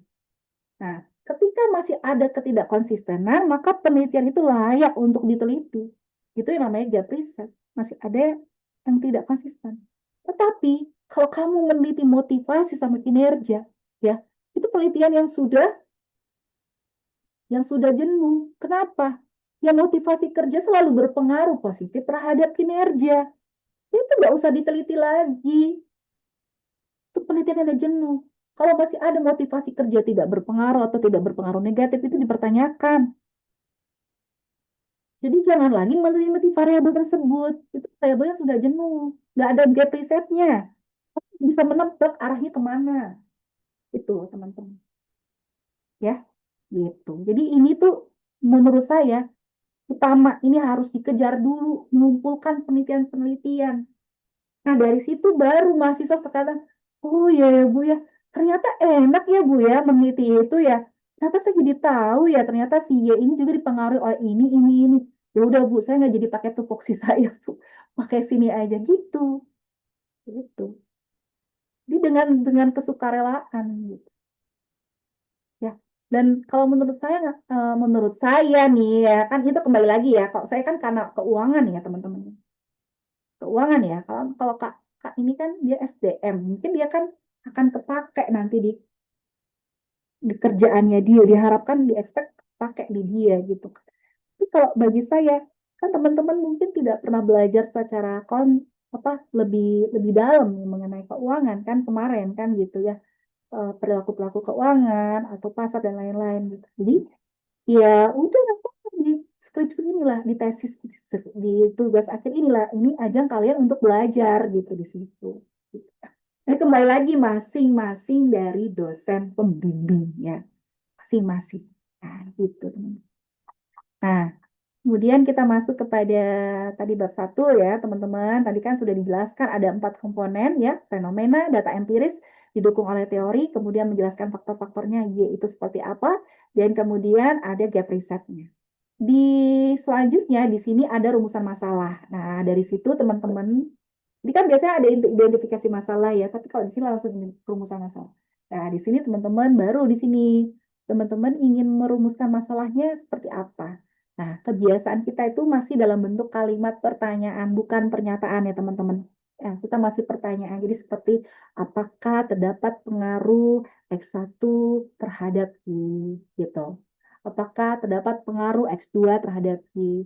Apakah terdapat pengaruh X1 dan X2 secara bersama-sama terhadap Y? Itu tuh rumusan masalah ya. Kemudian selanjutnya adalah batasan masalah. Nah, perlu teman-teman ketahui, batasan masalah ya di Unsia itu ada 4 komponen ya. Yang pertama adalah fokus. Fokus itu berarti what to study-nya apa? Harus jelasin apa? Ingin meneliti apa nih? Gitu kan. Oh, ingin meneliti pengaruh media sosial terhadap perilaku konsumtif remaja kan gitu. Kemudian lokus itu adalah where to study, yaitu di mana nih tempat penelitian ini dilakukan. Ya, lokusnya di mana? Oh, penelitian ini dilakukan di Jakarta Selatan. Kan. Kemudian tempus ya, diteliti dari tanggal berapa sampai tanggal berapa, bulan apa sampai bulan apa. Kemudian lotus itu etikalnya bagaimana ya. Jadi penelitian ini ternyata sudah sudah sudah memiliki keabsahan gitu dengan pihak-pihak terkait gitu. Lotus. Jadi fokus fokus lokus tempus dan lokus. Jadi seperti itu. Kemudian masuk ke tujuan penelitian. Tujuan penelitian itu dia itu membuat kalimat aktif dari rumusan masalah. Kita rumusan masalah tadi kan bentuknya kalimat tanya. Nanti tujuan penelitian itu membuat kalimat aktif. Nah, biasanya untuk level skripsi atau TA itu pakai menganalisis. Jadi jangan untuk mengetahui ya. Nggak mengetahui. Jadi untuk levelnya TA itu untuk menganalisis. Minimal itu. Ya, boleh ditambahin untuk menganalisis pengaruh X1 terhadap Y. Kan gitu. Ya, ingat ya, pada fase-fase ini tidak perlu kamu nggak menggunakan jargon-jargon statistik. Seperti signifikan, gitu kan. Ya, parsial, itu nggak perlu. Ya, karena itu adalah ranahnya hipotesis. Nah, ini kan belum bicara mengenai teknik statistik. Jadi teman-teman tuh harus sifatnya netral gitu. Ya, seperti itu. Jadi tujuannya apa? Kayak untuk menganalisis pengaruh X1 terhadap Y. That's it. Itu tidak usah untuk menganalisis pengaruh parsial antara X1 terhadap tidak perlu. Karena kan inti belum kita bicara mengenai teknik statistik. Ya. Kemudian manfaat, nanti teman-teman lihat. Metode penelitian, kemudian mulai jenis penelitian, sumbernya apa, hipotesis. Nah, ini yang membuat berbeda penelitian di Unsia. Di bagian 1.6-nya itu ada metode, tapi metodenya itu hanya preview aja. Jadi untuk mengingatkan bahwasanya ini hipotesis nanti yang akan kita teliti ada 3, ada 2, hipotesisnya ini kan. Ini kan hipotesis satu arah. Kembali lagi ya, apa yang diajarkan oleh dosen pembimbing seperti apa nanti di kalian juga sambil belajar juga ya. Jadi apa yang diajarkan oleh dosen penelitian, dosen pembimbing kamu ya berarti kamu kan dapatnya seperti itu gitu kan. Ya harus terima gitu ya. Nah, ketika nanti ada perbedaan ketika sidang ya lain waktu ya, lain lagi. Gitu udah suatu resiko kalau kita ini ada perbedaan pendapat ya, tapi kamu ikutin ya. Kalau misalnya ada hal-hal yang mungkin kurang sesuai bisa sampaikan tapi baik-baik ya. Saya nggak cocok Bu, saya dapat ini kayak gini ya. Tapi baik-baik, jangan di depan mahasiswanya. Di WA japri ya mahasiswanya, dosennya. Nah, kemudian 1.6.3 hipotesis, 1.6.4 teknik analisis data. Bab 2 namanya landasan metode diusung dengan tinjauan teori. Tinjauan teori, grand teorinya mau pakai apa tadi, marketing mix misalnya. Ya, misal atau teori motivasi dari Robbins. Nah, itu teori itu harusnya merelatekan dengan variabel-variabel kita. Jadi jangan hanya sekedar menjadi menjadi pajangan. Yang penting ada grand teori. Enggak. Jadi dia tuh harus berbicara mengenai X1, Y, X2, dan seterusnya. Gitu. Ya, nggak boleh pajangan. Nah, kemudian bicara mengenai payung teori atau grand teori, berarti mulai ke variabel dependent-nya. Kemudian masuk ke variabel independen yang satu, masuk ke variabel independen kedua. Jangan lupa ketika menjelaskan, kita juga jelaskan, gimana nih indikator untuk mendapatkan ini. Gitu ya di dalam dari kajian teori tersebut. Nah, ini kemudian penelitian terdahulu ya. Kemudian kerangka konseptual teman-teman. Kalau kerangka konseptual itu adalah ingin menunjukkan ya pengaruh atau hubungan atau pengaruh ya dari X1 terhadap Y ya didukung dengan siapa saja yang meneliti antara X1 terhadap Y dan dia bicara seperti apa. Nah, ini nggak perlu semuanya kamu tulis, ya kan? Ini kamu mengumpulkan 30 sumber banyak yang meneliti X1 terhadap Y gitu. Apakah 30-30-nya saya tulis? Nggak cukup ya. Cukup satu yang paling banyak dan terkenal, boleh. Yang paling banyak menghasilkan citasi dari penelitian ini juga boleh, gitu ya. Gitu. Dan jangan lupa di kanal konseptual itu harus memuat indikator. Kalau bentuknya ini adalah penelitian yang sifatnya data primer, ya kan? Kita harus membuat indikator, kan? Indikatornya ditulis ya di situ, ya, begitu. Kemudian setelah teman-teman dapatkan tabel ini, nah teman-teman mulai nih kelompokkan untuk yang pertama, misalnya pengaruh X1 terhadap Y. Teman-teman cari penelitian-penelitian yang ngomong tentang X1 terhadap Y. Teman-teman kumpulkan yang berpengaruh positif, ternyata penelitian 1, 7, 6, 10, 12. Yang meneliti negatif berarti penelitian 5, 8, 3, misalnya kita 13, begitu. Nah, dari sini nanti teman-teman memilih, mau menghipotesiskan yang mana. Biasanya dia akan mengarahkan kepada yang memang banyak penelitiannya. Oh, ternyata yang berpengaruh positif ada 7 penelitian, yang berpengaruh negatif ada 3 penelitian. Kita ambil yang banyak. Berarti pengaruh positif terhadap keputusan kerja. Di sini wajib menggunakan statistik, itu berpengaruh positif. Kalau teman-teman mau menggunakan 2 arah juga boleh berpengaruh, tapi teman-teman harus punya justifikasinya. Gitu. Kalau teman-teman mau ambil 2 arah. Tapi kalau ini itu biasanya sudah jelas teorinya. Teori motivasi itu pasti berpengaruh terhadap kepuasan kerja, itu sudah jelas. Ya, jadi jangan 2 arah. Tapi ketika teorinya itu tidak jelas ya, masih ada ketidakkonsistenan yang sama antara dia berpengaruh positif dan berpengaruh negatif. Sebenarnya nggak apa-apa kalau kita ambil berpengaruh saja 2 arah. Nanti hasilnya kalau 2 arah itu kita tidak menetapkan arah di depan, tapi nanti hasilnya kita mengikuti arah dari hasil model kita. Itu kalau 2 arah tuh kayak gitu. Ya, begitu. Rangka penelitian itu adalah alur bagaimana teman-teman meneliti penelitian ini, gitu kan, dimulai dari awal identifikasi masalah dan diakhiri oleh kesimpulan. Boleh berbeda nggak? Boleh. Asal teman-teman ini ya gambarnya berbeda boleh, gitu. Asal teman-teman sesuai gitu, flowchartnya benar. Kemudian bab 3 itu model penelitian teman-teman, ini model penelitiannya hilangkan, bisa terus kayak tadi ya, tapi kita hilangkan indikatornya, kita hilangkan penelitian terdahulunya, cukup H1 dan H2 gitu, atau H3 gitu kan, ini contoh aja. Jenis penelitian, kemudian objek dan subjek, sumber data, kemudian populasi dan sampel ya, definisi operasional, teknik pengumpulan data, teknik analisis data. Nah, ini baru ini statistik di sini. Gitu. Misalkan kalau menggunakan regresi linear berganda ya teman-teman. Biasanya dimulai dengan asumsi klasik dulu kan gitu. Asumsi klasiknya regresi linear berganda apa aja? Ya biasanya normalitas, multikoliaritas ya, heterokodasisitas ya. Kalau dia bentuknya cross section tidak perlu kita uji autokorelasi kan gitu. Kemudian ada statistik inferensial ya berarti model uji T-nya, uji F-nya kan gitu ya. Nah, sebenarnya uji instrumen data tuh di depan teman-teman ya, ini salah ini.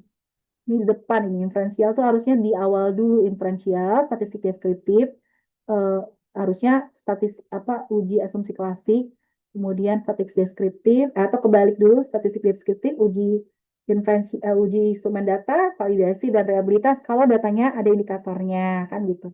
Menggunakan indikator kan gitu. Setelah itu berarti asumsi klasik. Ya, asumsi klasik karena regresi linear berganda kan dia itu kan syaratnya Y itu kan harus berdistribusi normal ya kan. Ya kan? Makanya dia pendekatannya menggunakan estimasi yang namanya ordinary least square. Ordinary least square itu adalah estimasi terbaik. Dia best ya. Dia blue. Singkatnya blue itu best, linear, U-nya itu unbiased estimation. Makanya dia harus memiliki asumsi-asumsi tertentu.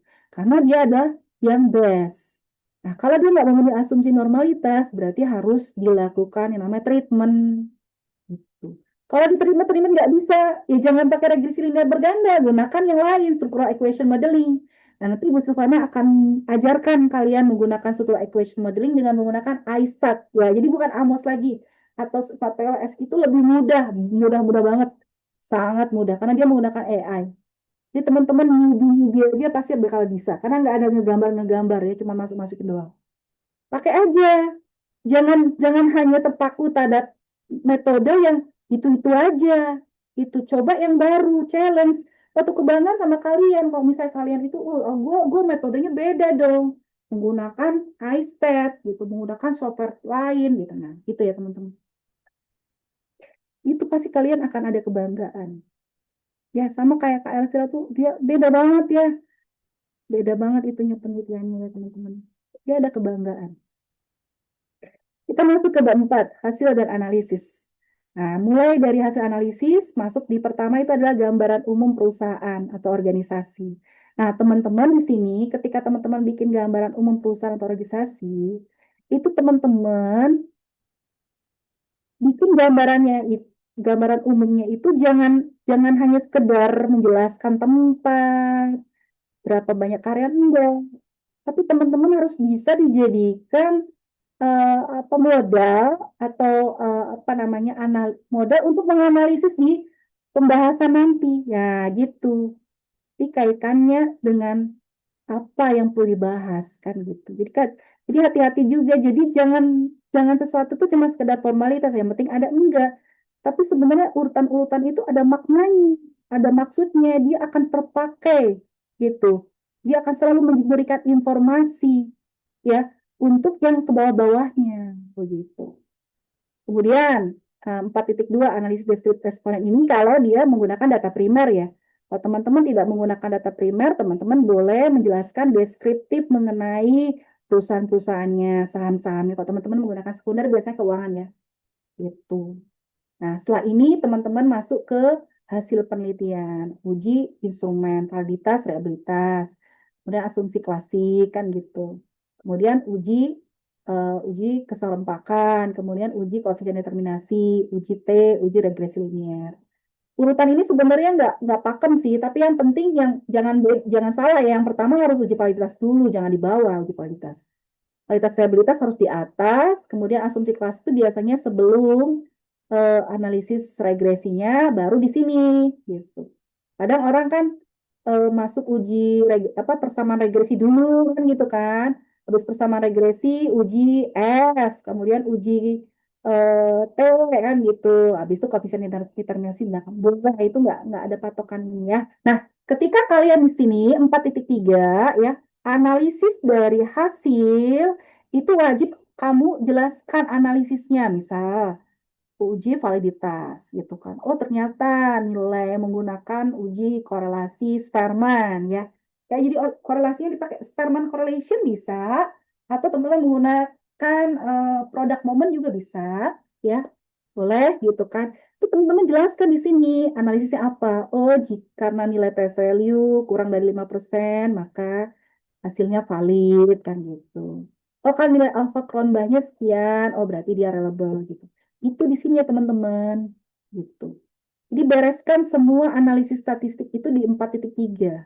Kenapa? Karena di 4.4 kita hanya berbicara mengenai tafsir dari hasil penelitian secara mendalam. Nggak boleh lagi kita menampilkan hasil angka statistik atau output statistik sudah kelar, sudah beres di 4.3. Ini hanya mencakup 4 ya.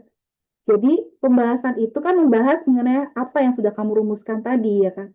Dia mencakup 4. Jadi yang pertama ya, tafsir dari hasil penelitian ya. Yang kedua ya, kamu jelaskan keterkaitan dengan teori yang sudah kamu ambil tadi di bab 2. Kalau kamu tadi menggunakan motivasi dari Robbins itu berkata apa gitu kan terhadap hasil ini. Oh, berarti dia mendukung teori motivasi Robbins.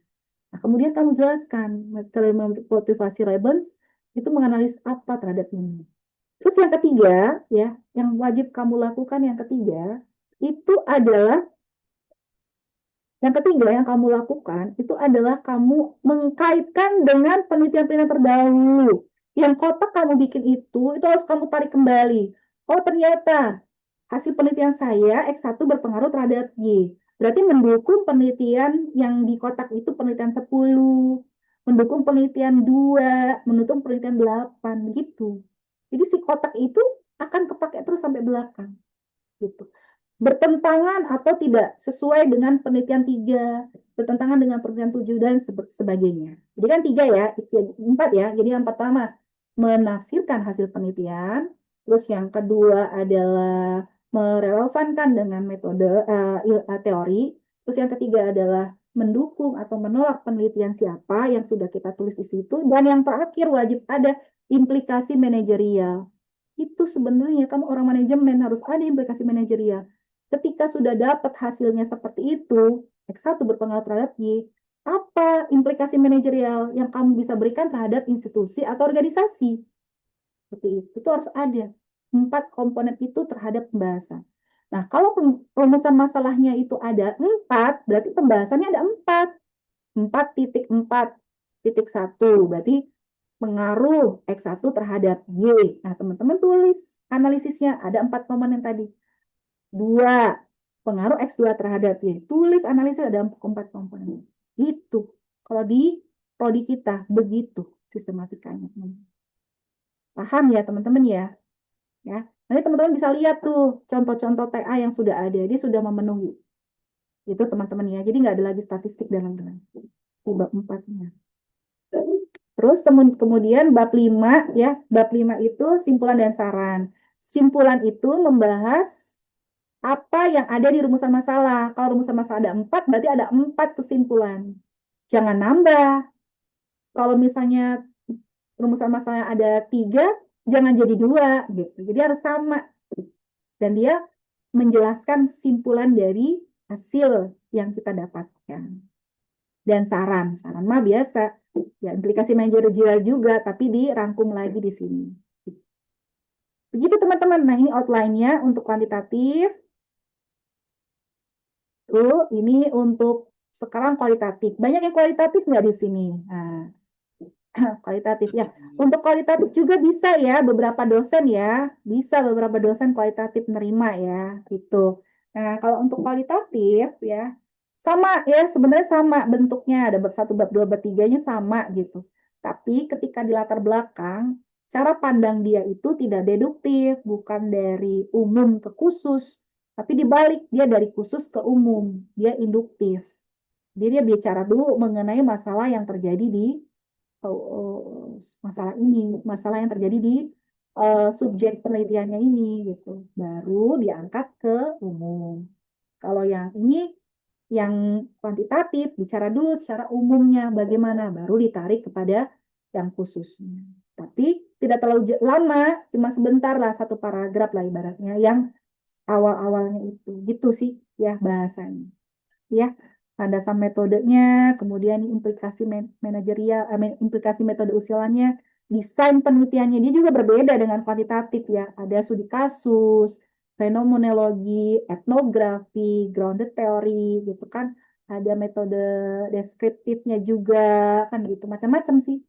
Kalau di kualitatif, objek subjek penelitian, sumber data, teknik analisis data gitu. Menggunakan Huberman dan Mas. Ini kalau teman-teman yang kualitatif. Bab 4-nya juga gitu. Praktik 1, gambaran umum perusahaan, hasil penelitian, uji kredibilitas, triangulasi datanya bagaimana, kemudian pembahasan. Gitu. Sama ya. Kemudian bab 4-nya juga kesimpulan dan saran. Begitu teman-teman. Nah, ini kualitatif ya. Nih, kayak gini lah kira-kira ya latar belakangnya. Fokus penelitian, batasan masalah sama seperti kuantitatif, tujuan juga nggak jauh-jauh beda ya, gitu. Landasan metodenya, gitu, hipotesis diganti preposisi. Kalau ada, ya, itu kalau ada preposisi, rangka pemikiran dan sebagainya. Bab 3, implementasi metode usulan. Gitu. Teman-teman silakan lihat contohnya ya.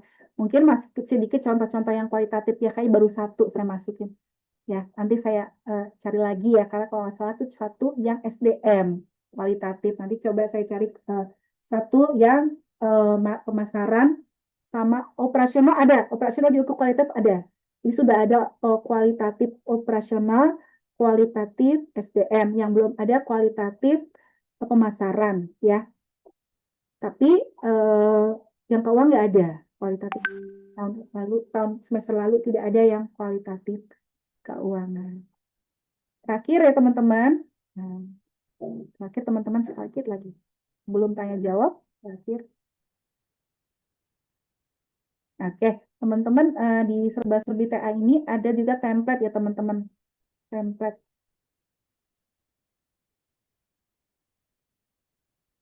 Ada template ya teman-teman. Nih, template ya. Nih, teman-teman udah enak nih. Tinggal teman-teman kopas aja judulnya, kemudian teman-teman klik kanan, lihat tempel gitu kan. Ini kan di ini ya, di live ya, di drive ya. Tinggal tempel, ikutin aja ya. Tuh, udah covernya udah ada. Di teman-teman hati-hati ya, judulnya kita di depan modelnya gini nih, teman-teman nih. Jangan bikin format sendiri, harus ngikutin ya. Nah, di mana bumi dipijak, di situ langit dijunjung ya, gitu ya. Jadi mungkin teman-teman pernah sekolah sebelumnya kan gitu, berbeda ya. Kalau di Insiad ini panduannya ikutin ya. Jadi NIM-nya dulu, koma, nama kita gitu ya teman-teman ya. Nama kita nggak huruf besar semua, di dia ada huruf kecilnya gitu. Huruf depannya itu besar, huruf selanjutnya kecil gitu ya. Kemudian nih di bawahnya dalam tanda kurung begitu. Ikutin ya panduannya, ikutin ya. Terus pernyataan keabsahan juga ya, ada 7 tahun ini. Kita tambahan satu nih, telah mengisi KRS. Nah, terus kemudian pernyataan originalitas itu. Ini apa, ikutin aja ya. Gitu. Oke. Dan seterusnya ini template-nya teman-teman ikuti, ada lampirannya juga di bawah. Nanti terakhir saya akan simulasi untuk memasukkan data bimbingan ya ke si akad ya teman-teman ya.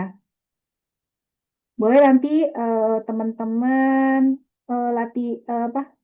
Saya kan role-nya bukan mahasiswa ya. Role saya kan role dosen ya. Boleh nanti teman-teman boleh praktek, saya boleh share untuk belajar memasukkan bimbingan ke si akad. Nah, kira-kira presentasi saya mengenai panduan penulisan TA sudah cukup. Sekarang silakan kalau ada pertanyaan, kita masuk ke sesi tanya jawab. Digunakan kesempatan ini ya. Iya, kesempatan mumpung bisa masuk Zoom nih. Jangan nggak dipakai kesempatan ini untuk bertanya. Nah, silakan, sudah saya buka. Ya, ada pertanyaan, silakan. Monggo. Udah ngerti semuanya? Paham? Atau bingung?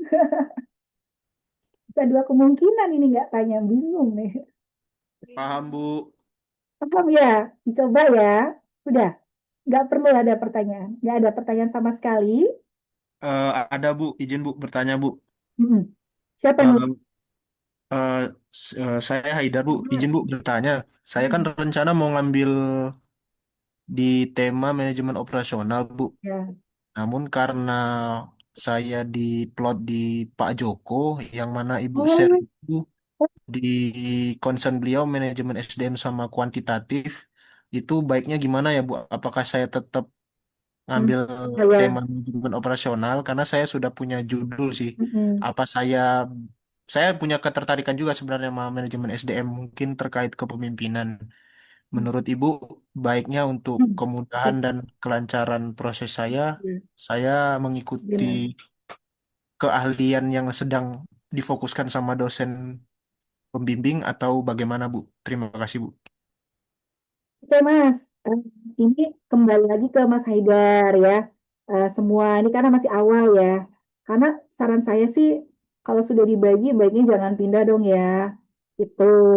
Nah, kalau dosennya itu memang dia nggak bisa, maksudnya nggak berkenan buat operasional, berarti Mas harus legowo untuk pindah.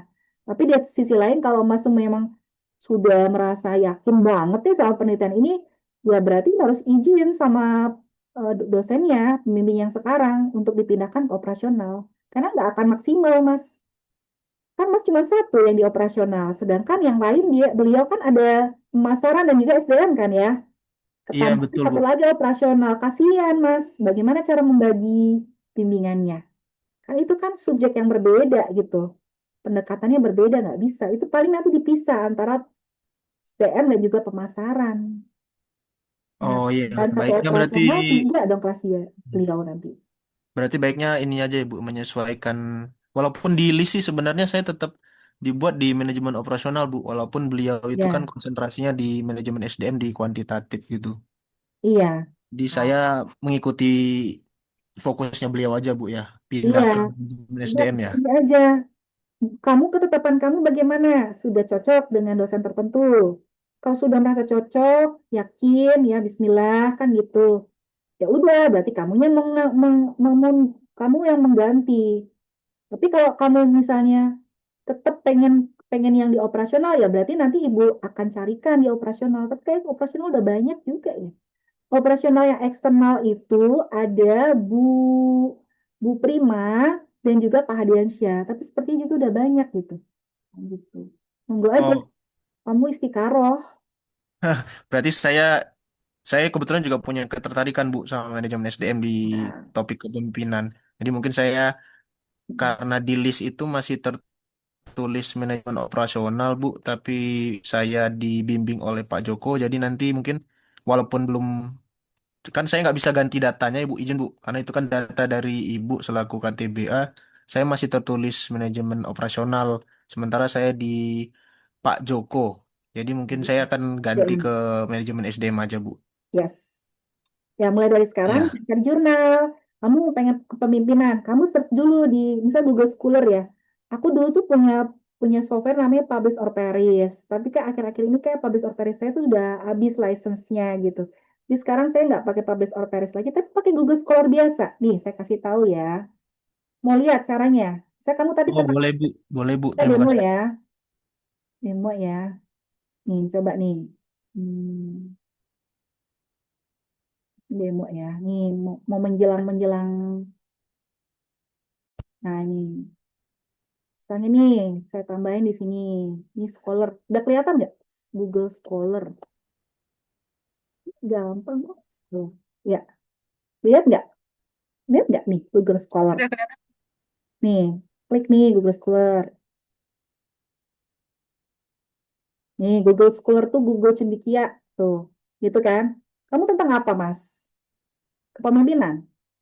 Awalnya kan saya manajemen operasional Bu, tapi kalau sekarang nanti nyesuaikan terkait kepemimpinan, tapi saya belum terpikir Bu, jujur kalau Ada coba. topiknya. Nah, ini kalau nggak kepikiran, kamu bisa speaking juga kepemimpinan Oh apa? iya Bu, kepemimpinan Bu.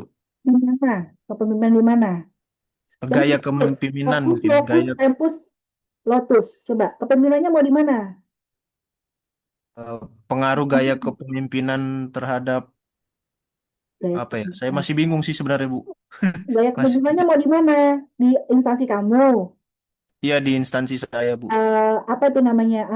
Eh, instansi instansi apa pemerintah ya. Nah, gitu kan. Tempatnya kan di pemerintah. Karena akan beda ya mindsetnya kalau dengan perusahaan ya. Oh iya Bu, Nah, baik Bu. nanti dia akan keluar banyak penelitian. Tuh, ya. Ya kan, Mas? Tuh, Oh ada iya dua Bu. penelitian yang pakai gaya kepemimpinan. Kamu download aja. Kamu download satu-satu, kamu simpan dalam satu folder. Misalnya ini. Kita tuh masih bisa menggunakan jurnal-jurnal nasional ya. Nah, nih. Kamu baca, kamu lihat di abstrak nih X1-nya apa, Y-nya apa. Ya kan? Kamu catat. Nah, ini apa nih? Gaya kepemimpinan. Hubungan yang cukup kuat. Gaya kepemimpinan parental memiliki hubungan yang cukup kuat dengan kinerja pegawai. Oh, berarti kamu catat. Berarti gaya kepemimpinan jadi X kan kalau di sini ya. Gaya kepemimpinan itu X. Iya Bu. Y-nya adalah kinerja pegawai. Udah tulis Y-nya kinerja pegawai. Padahal kan kita tadi pengennya X-nya kan jadi Y-nya kan itu gaya kepemimpinan ya. Gak apa-apa. Kita kumpulin satu. Nah, terus kemudian mana tadi? Nah, nih kita lihat lagi nih, oh ini gaya kepemimpinan ini jadi jadi X juga kan? Kita download, kita download. Nah, ini tetap karena ini gaya kepemimpinan akan selalu menjadi variabel penyebab, Mas. Nah, berarti kan kamu belum ketemu Y kan? Iya, belum, Bu. Nah, berarti Fenomena di yang mau sini, saya teliti di belum sini ketemu. dari tadi kan kebanyakan fenomena kinerja pegawai. Nah, ganti jangan kinerja pegawai, kinerja instansi. Coba cari yang mana? Kan kan udah banyak banget. Kepuasan kerja, komitmen organisasi. Nah, ini komitmen organisasi kan Y juga nih. Tuh, berbeda kan? Oh, gaya Iya, kepemimpinan Bu. ini Y-nya. Nah, itu. Terus nih, nah ini Baik, Bu. Kak, ini literatur review itu kan bukan explanatory, jadi lewatin aja nih. Ini kinerja, ya. Nggak apa-apa kalau misalnya ini kumpulin aja dulu. Ya, ada gaya kepemimpinan terhadap gitu. Kinerja pegawai dan pengembangan sumber daya manusia, Y-nya. X-nya kan ini. Kinerja sama pengembangan sumber daya manusia, Y-nya. Berarti bisa jadi pakai apa structural equation modeling, Y-nya ada 2. Nih, begitu. Ada kinerja Baik, pegawai. Ibu. Terima kasih, Tapi Bu. lagi tuh, ya scholar aja. Cari gitu. Nanti dibikin pakai tabel sebanyak-banyaknya. Sehingga kalian tuh bisa nentukan. Oh, aku pengen pakai ini gaya kepemimpinan jadi IX. Tapi Y-nya ketemu nih yang unik gitu loh. Tapi dipikirkan datanya itu apakah mungkin kita dapatkan. Itu juga. Makanya penelitian itu ya nggak mudah. Banyak yang perlu kita pertimbangkan gitu, Haida. Itu ya. Baik, Ibu. Oke. Baik, Bu. Makasih ya, Bu. Ya, sekarang Edling ya. Si Akad ya. Si Akad, bentar, si Akad. Oke, bentar. Oke, kalau ini terakhir kita demo ya. Demo ya. Demo untuk me, itu. Apa namanya? Demo untuk bimbingan si Akad ya. Nah, teman-teman sudah lihat nggak nih? Ini Edling kan? Lihat Edling nggak? Sudah, Bu, sudah Ini lihat. Edling ya. Kita lagi masuk. Udah, Bu. Ini Edling ya. Ini Edling. Nah, teman-teman kan punya si Akad juga kan? Si Akad. Ya, Bu. Nah, si akadnya kan saya nggak punya yang versi kamu gitu kan. Saya punya versi saya kan gitu. Tapi ya udah mudah-mudahan memberikan ini ya. Nah, setiap teman-teman setiap kali bimbingan tolong dokumentasinya ya, foto kan gitu. Fotonya fotonya jangan kamu pas selfie, fotonya ketika dosennya lagi ngajar. Jadi kan dia lagi ngomong gitu, ada kamu di samping gitu loh. Ya. Gimana ya? Ini saya sebagai dosen ya kan. Nah, ini teman-teman ya. Sudah masuk ke si akad ya. Nah, ini ke daftar tugas akhir. Nah, ini contohnya nih ya, teman-teman nih. Saya ambil satu mahasiswa saya ya yang udah lulus ya, Aina nih contohnya. Teman-teman lihat ya. Kita masuk ke aksi. Kita mau lihat bimbingannya dia kayak gimana nih, bimbingan. Nah, ini teman-teman. Jadi nih dia kan 8 kali bimbingan sama saya. Saya belum approve. Belum saya approve ya ini. Nah, ceritanya nih ya. Jadi teman-teman itu nanti ada bagian bimbingan, nanti teman-teman di sini buka tambahkan, ya kan? Nanti teman-teman masih bimbingan ke-9 misalnya kan. Itu Mama. Sedapnya Waalaikumsalam. emang ini sedap. Ada sini.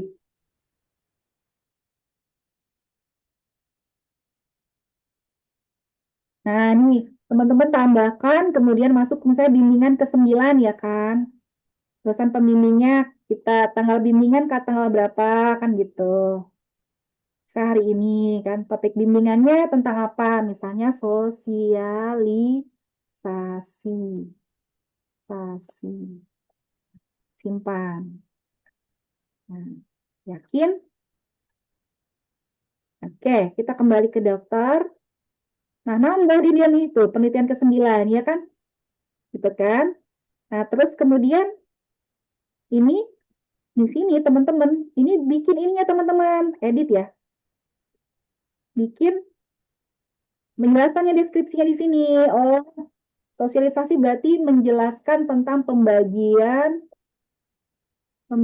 dosen TA, terus kemudian apa? Panduan panduan WA, terus kemudian apa lagi? Apa gitu kan? Terus kemudian udah teman-teman sini simpan. Nah, jangan lupa deskripsinya harus tulis. Semudah itu. Nanti saya cek. Ini ya, saya cek. Oh, ini ACC, saya ACC ya. Saya ACC. Saya ACC, saya edit. Saya ACC deh tuh. Simpan. Yakin. Nanti tunggu ACC-nya. Ini belum saya ACC nih masih saya ini. Nah, tuh ini pertama. Terus yang kedua, dia bimbingan 1 sampai bab 2. Tuh, penjelasannya tuh ada linknya ya, ada link dokumennya gitu. Ya, dia belum ada data percakapannya. Ini harusnya nggak saya setujui gitu. Nah, seperti itu ya teman-teman. Ngerti nggak? Jadi teman-teman masuk ke bimbingan tugas akhir ya. Nanti teman-teman ikuti saja perintahnya. Teman-teman tambah, kemudian isi gitu. Teman-teman tambah, tuh contoh nih, pertemuan ke-10 nih. 10 kan? Nah, dosen pembimbingnya, topik pembimbingannya apa? Misalnya katakanlah konsultasi bab 4, nah, deskripsinya apa? Oh, olah data, skripsi. Nah, kan gitu. Simpan deh. Nah, ini silakan teman-teman ada link nggak gitu. Masukin linknya. Nah, ketika teman-teman sudah lengkap 8, ini nanti akan jadi syarat teman-teman sidang. Kalau teman-teman nggak ngisi begini, teman-teman nggak layak untuk sidang. Dan harus sudah disetujui. Nah, ini saya lewat ya. Tapi kan saya KBTA. Saya sendiri nggak ngecek. Udah lulus ya. Saya nggak ngecek kayak gini ya. Aduh, ketahuan deh. Nah, gitu ya. Jadi, ini harusnya disetujui dulu, baru nanti dia bisa sidang. Begitu. Terus, ada 2 ya teman-teman ya. Ada 2. Teman-teman lakukan diisi akad dan teman-teman lakukan manual. Formnya ada di lampiran. Lihat. Ya, lihat di skripsinya teman-teman. Jadi yang satu yang manual itu dilakukan ditaruh di lampiran. Di situ dimasukin fotonya teman-teman gitu kan. Materi deskripsinya apa. Gitu. Silakan teman-teman pengen ngelakuin semuanya di belakang atau dicicil setiap kali bimbingan juga boleh. Kira-kira begitu ya untuk bimbingan. Oke, baik. Sudah cukup sepertinya. Ada pertanyaan lagi silakan. Ada di oke ya masih agak bingung sih Bu. Bismillah bisa iya nanti sama-sama sih kita nanti akan bisa aja jadinya Bu. Untuk bimbingan semua harus melalui Zoom meeting ya. Untuk itu ya untuk yang diisi akad ya maksudnya segitu ya Mbak ya. Syaratnya memang kalau saya sih biasanya minimal 6 ya. 6 itu dengan Zoom meeting, sisanya boleh dengan WhatsApp, udah bisa. Pokoknya dihitung 8. Tapi nggak boleh semuanya WhatsApp. Jadi harus ada Zoom meetingnya. Makanya kalau dosennya agak males untuk Zoom meeting, ngomong ya sama saya ya, nanti saya sentil ya.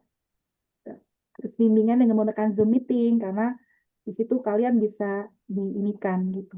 Tetapi ada juga beberapa dosen menggunakan personal kelas ya. Nah, itu juga sebenarnya sudah lebih bagus lagi menurut saya, lebih bagus begitu. Karena datanya lebih rapi. Jadi personal kelas itu sebenarnya bimbingan di setiap hari itu. Ya kan? Tapi saya semester lalu saya menggunakan grup WA.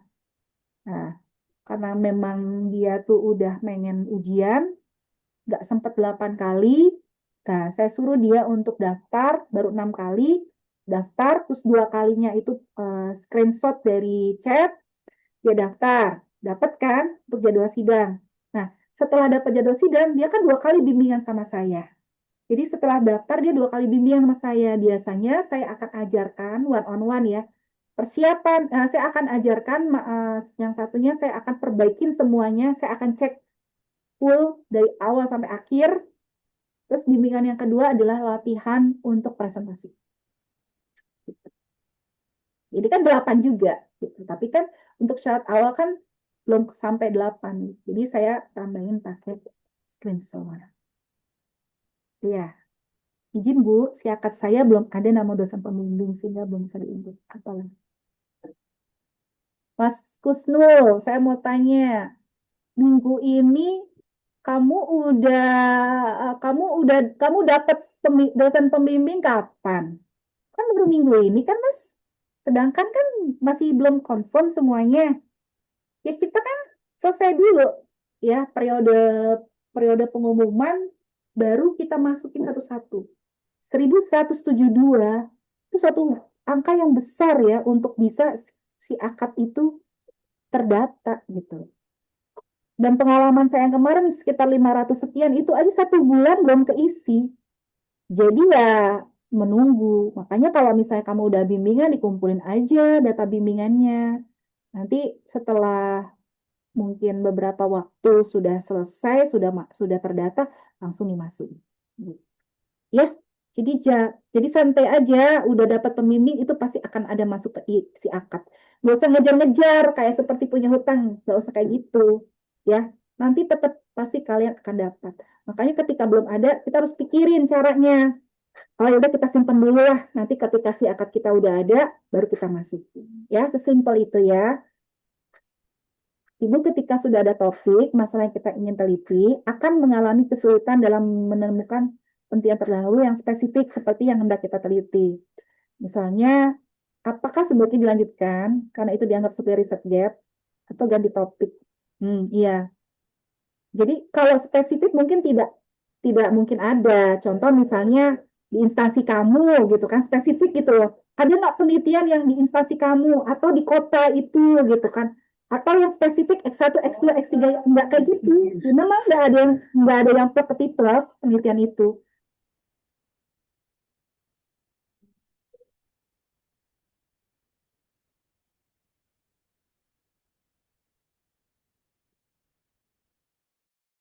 Nggak ada plek-plek, Mbak. Tapi setidaknya ada pasangan X dan Y yang sama. Nggak boleh X-nya doang. Ya, nggak boleh cuma Y-nya doang. Harus ada sepasang X dan Y yang sama. Kalau kamu punya 3 variabel X, cuma satu yang sama, bisa ambil itu. Kalau ternyata ada 2 penelitian yang sama, bisa diambil. Syukur-syukur 3 penelitian yang sama, tapi di tempat yang lain, di negara lain, bisa diambil. Itu. Jadi, nggak ada yang plek-ketiplek emang. Kalau plek-ketiplek berarti kamu replikasi. Replikasi penelitian yang sudah ada. Boleh nggak, Bu? Tergantung dosbingnya. Termasuk tergantung dosen pembimbingnya.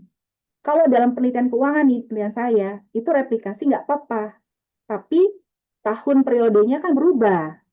Variabel-variabelnya sama, tahunnya berbeda gitu kan. Itu pun juga sesuatu yang baru kan gitu. Tapi kalau penelitian yang sifatnya cross section gitu kan, di tahun yang sama seperti penelitian marketing, penelitian SDM gitu kan, berarti kan replikasi. Nah, kembali lagi dosen pembimbingnya mau apa enggak? Itu aja. Ya, Mbak Arifah ya. Oke? Oke. Ya. Oke, ya. Harus semangat dong ya. Semangat, pakai pikirannya positif. Kita semester ini lulus semuanya, ya.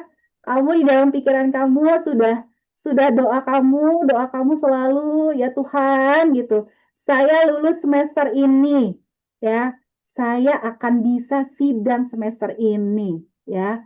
Semuanya akan dimudahkan.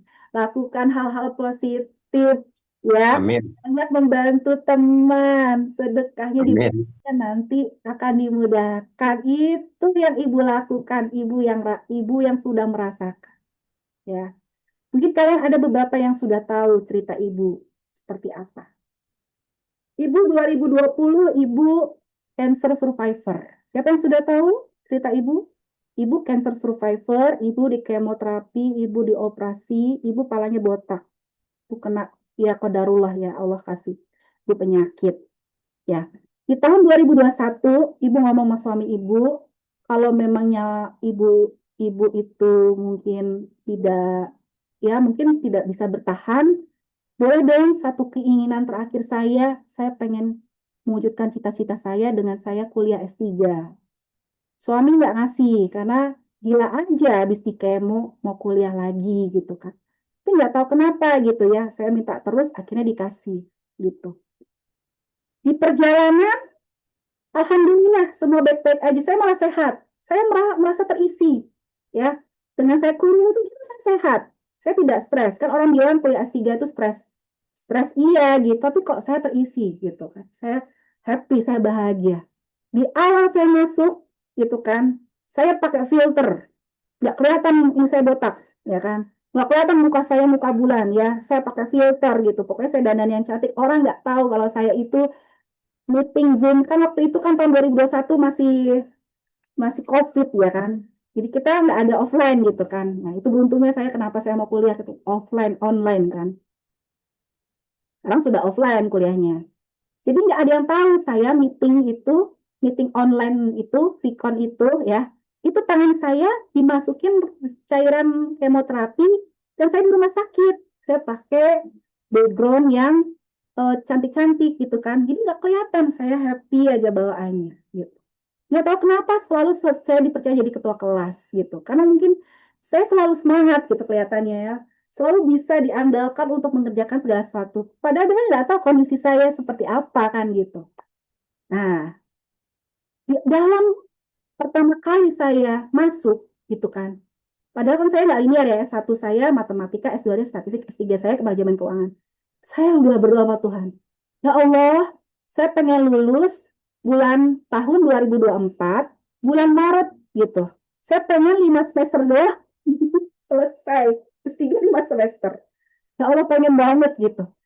Dulu ya teman saya ngelihat HP saya, itu status saya be, uh, being a doctor in March 2024. Itu status saya gitu. Bodoh amat orang mau pengen ketahuan saya gitu. Itu setiap kali sholat apa itu saya ini kan terus gitu. 2023 saya dapat anugerah haji 2023. Tuh di Mekah saya bacain. Ya Allah pengen ya Allah pengen ya Allah ya pengen ya Allah terus. Dan 2024 kebenaran tanggal 4 Maret saya sidang promosi dokter. Percaya deh, segala sesuatu yang kalian panjatkan benar-benar ke Tuhan itu pasti akan dijabah. Dan saya melakukan, saya bilang kan, tingkat spiritual, emosional saya berbeda dengan ketika saya waktu skripsi tes disertasi. Saya menjadi orang yang benar-benar positif ketika itu. Kenapa? Saya ingin mengumpulkan energi positif agar supaya semesta ini memudahkan saya untuk mewujudkan cita-cita saya. Ya, percayalah. Saya cerita itu nggak ada yang percaya dosen saya. Saya di rumah sakit 2 tahun belajar itu di rumah sakit, sebenarnya rumah sakit. Saya lagi berbaring gitu. Bahkan sampai saya itu duduk, saking saya senangnya belajar, itu darahnya naik ke atas. Sampai susah banget. Saya lagi kuliah gitu-gitu. Tuh ya, jadi saya ingin berbagi sama kalian. Ya, nggak ada yang nggak mustahil kalau kalian itu percaya. Ya, yakinlah. Kalau kalian itu alasannya, aku kan bekerja, Bu. Aku kan sibuk dan lain-lain. Saya kurang apa bekerjanya? Saya masih bekerja juga. Waktu itu masih jadi dosen saya. Ambil S3, kemo lagi. Botak lagi badan saya. Muka saya nggak kayak sekarang. Muka orang kemo kayak gimana? Ya, nggak perlu saya lihat. Nah, kalau kalian mau lihat medsos saya, silakan cari kayak saya. Tahun 2020 muka saya kayak apa. Itu. Ya, jadi saya ingin berbagi sama kalian. Nggak ada yang nggak mungkin. Kalau kalian percaya. Ya, di 1 semester mungkin nggak Bu sama saya. Sangat mungkin. Apalagi prodi manajemen akan membuat sistem yang mensupport kalian. Ya, kalau kalian mendapatkan slow respon gitu, siapapun itu ngomong ke saya. Nanti saya sampaikan. Mereka mudah mencontohkan sama yang lain. Kalau saya selalu fast respon. Tapi kalian jangan juga kebangetan ya. Waktu sih ada juga yang WA saya jam 11 malam. Tanya-nanya cuma Bu, saya nggak seminggu siapa. Jam 1 malam udah tidur saya. Begitu. Ya Allah cuma nanyain begitu. Ya itu tahu juga aturan. Tahu juga aturan kita pun juga ada keluarga. Weekend itu ya inilah gitu ngerti gitu. Itu ya. Jadi kita semua saling mengerti. Ya.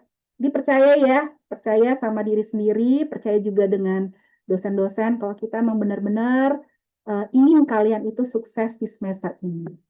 Gitu. Oke? Percaya ya? Janji ya? Semangat ya?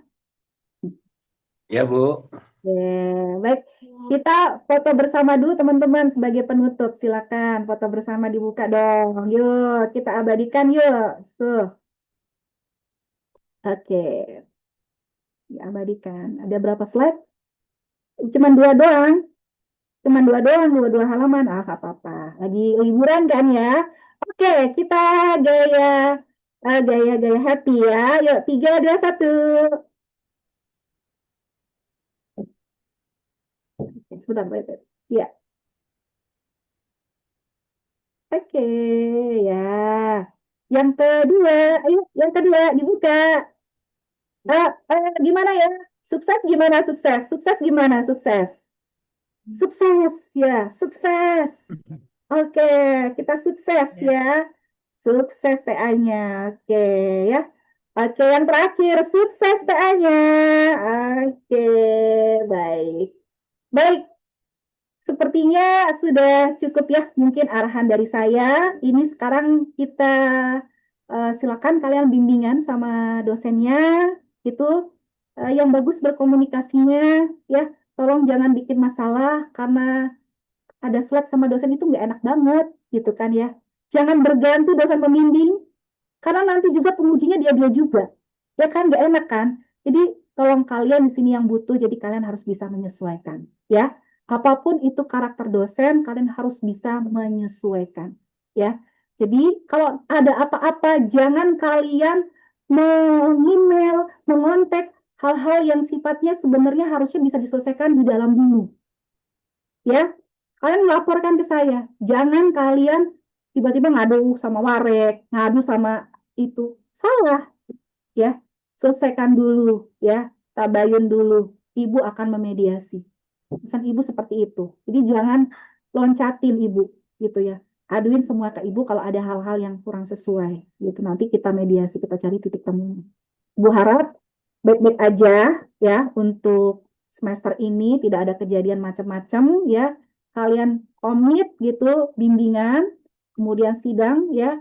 Targetnya adalah akhir bulan Juni sudah mulai ada sidang pertama ya. Ibu berharap banyak yang sudah sidang di sesi gelombang pertama gitu ya. Terus kemudian nanti ada klinik skripsi, mungkin diperkirakan di Mei pertengahan untuk membahas mengenai mungkin membuat bab 1 dan bab 2. Kemudian yang keduanya kita akan masuk ke analis data. Tapi klinik skripsi ini untuk yang kuantitatif ya, jadi tidak ada yang kualitatif. Jadi teman-teman yang mungkin ingin bagaimana caranya mengerjakan, membuat analisis uji validasi, reliabilitas, structural equation modeling, nanti Ibu akan memberikan kelas khusus klinik skripsi. Oke, terima kasih banyak atas kebersamaannya. Have a nice weekend. Sampai jumpa. Ibu akhiri ya. Wabillahi taufiq wal hidayah. Wassalamualaikum warahmatullahi wabarakatuh. Sampai jumpa. Waalaikumsalam warahmatullahi wabarakatuh. Terima kasih, Bu. Sehat selalu.